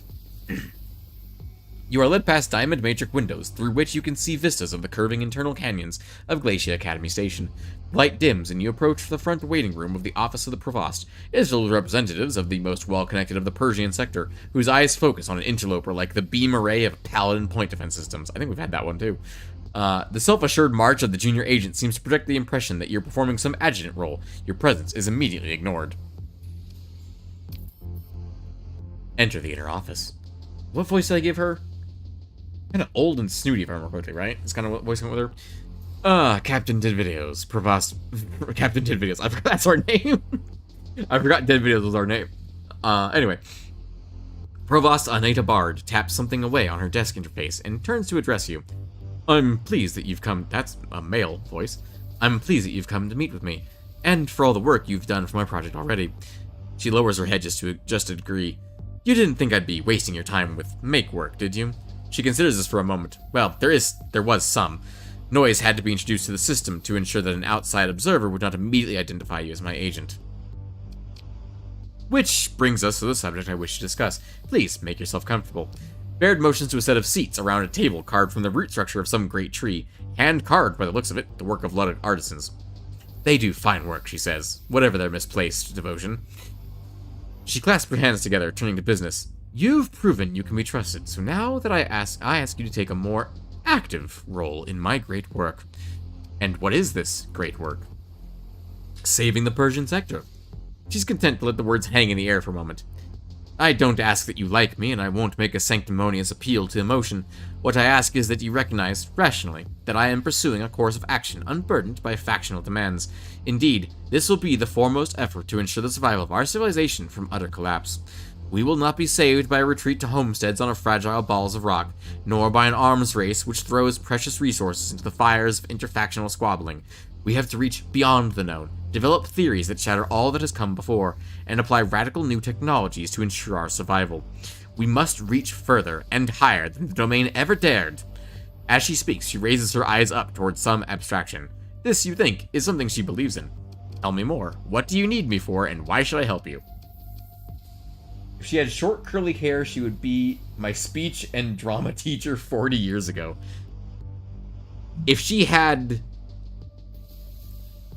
slightly darker skin and less lipstick, she would be my English teacher from when I was in high school. I get that. Tell me more. Your tasks will not be so simple from here on out. I expect you to self-adapt to circumstances in pursuit of the objectives I lay out, and... She pauses for a moment, considering, before continuing in a tone colder than before. No matter what you have to do, as long as you pursue the mission goal, I will see that you are rewarded. Securing the future is worth everything. I'm not willing to sacrifice all sense of morality for your future. I'm willing to do whatever it takes to safeguard the future, and what if I don't want to help you? Do I sass her? I mean, this is this channel we're talking about. The answer to that question is yes. Ah, the skeptic. Of course. As an intellectual, I respect that you don't simply accept my demands due to my authority. I wouldn't have called you here if I wanted an obsequious minion to leap my every request. I already have those. To your question, you would miss out on the opportunity of your life. She speaks almost casually, like it doesn't matter what you think, but there's an edge to her voice that suggests she does care, very much. Whatever your feelings, first hear what I have to say, and then consider, rationally, what is best. I am confident you will discover that our interests align, so hear me out. My predecessor, Provost Thomas Kalachor, led a series of misguided hyperspace manipulation experiments. I have to put it in layman's terms. Baird looks troubled to have to do this, sighs, and then speaks. Captain, your ships fly through hyperspace with special engines. The gate network of the domain was similar, but also very different. Kalachor thought there might be a way to use starship hyperdrives to reopen the gates. Obviously, it went terribly wrong, and the glacier system was cut off from hyperspace when the jump points were disrupted beyond usability. Though, we hear some Yahoo found a way to cross unstable jump points, an act well beyond irresponsible considering the chance of cascading resonance event. I apologize that this is relevant. I believe that's us. Actually, no. Some Yahoo found a way to cross unstable jump points. This is actually back. That's a reference, I believe, to... Oh, what's his name? The Spiffing Brit. That's his name. Who found a way around that, basically, and used it for infinite money. And that's when the exploit of the transverse jump was really discovered. Because at the time, you couldn't actually get the transverse jump easily. You had to kind of, like, do a little bit of work in the system to get it. Anyway, it's irrelevant, as she says. It's very funny. It's a reference to Spiffing Brit, though. What matters is that once the mess was finally cleaned up, the hegemony descended upon Glacia Academy with a technological inspection fleet. They tore the place apart, arrested the heads of Hyperphysics Department and several labs, and of course took Provost Kalachor in for questioning. She turns away, and, with little delay, sentencing. He was a fool, and too trusting, Barrett says with contempt. Oh, sorry. He was a fool, and too trusting. There we go, that's better. We lost good people, and good research. Scientific breakthroughs are built on the development of theory, and yes, even negative results. I need you to recover Kalachor's secret archive. We need his data from that experiment, and all the others that led up to it. The hegemony will have kept it. They keep everything evidence, you see. We shall also need Academician Sila Cruz. She was a hyperspace physics researcher, the keystone of theory team behind the jump point experiments. The hegemony, small-minded as they are, only arrested team leaders in the first sweep. They didn't understand that the underlying theory being tested was largely written by one particular academician who was not suitable for leadership. I need you to find her. How can I get the Kalachor archive from the hegemony, or do you have any leads on the Celia Carus? As for the prodigy of Glacia, Baird trails off. Is that regret? Regret. The look quickly disappears. I love a game developer that develops a game and references players doing it. Absolutely. Carus was always an odd fit. Brilliant, yes, but she had a way of being distracted with involvement in antagonistic subcultures. Baird raised a hand, dismissing the matter as sociological fluff. Perhaps the hegemony crackdown cured her of that childish affectation. Her family, and presumably friends, you wonder for a moment if Baird has any of those, are from Feichenheld, in the Westernist system. You could start there. Find former academician Celia Carus. Baird thinks for a moment. If you're observed looking for Carus, you may be contacted by others who are looking for her. That could be useful. You could cut a deal and get some leads. Alternatively, her department was operating experimental packages in the Beta Yomi system. We have detected some ongoing telemetry that suggests these instruments are still in use, though it isn't clear by whom. She taps her desk interface. I've sent you the coordinates. The Provost looks at you over her spectacles. How do you want to handle this, Captain? Are you a diplomat or an explorer? Do you want to find the probes in the Beta Yomi system, or talk your way through this on Feichenheld? Ooh. Talk or explore?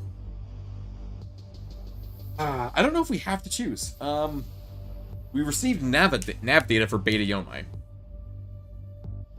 Diplomatic or exploration? I do enjoy talking. Let's go with the diplomatic path. It's more of a me thing than it is a in-character thing, I think. Baird nods. I thought so. There's no problem you believe you can talk your way through, is there? You don't believe that you can talk your... There's no problem you don't believe you can talk your way through, is there?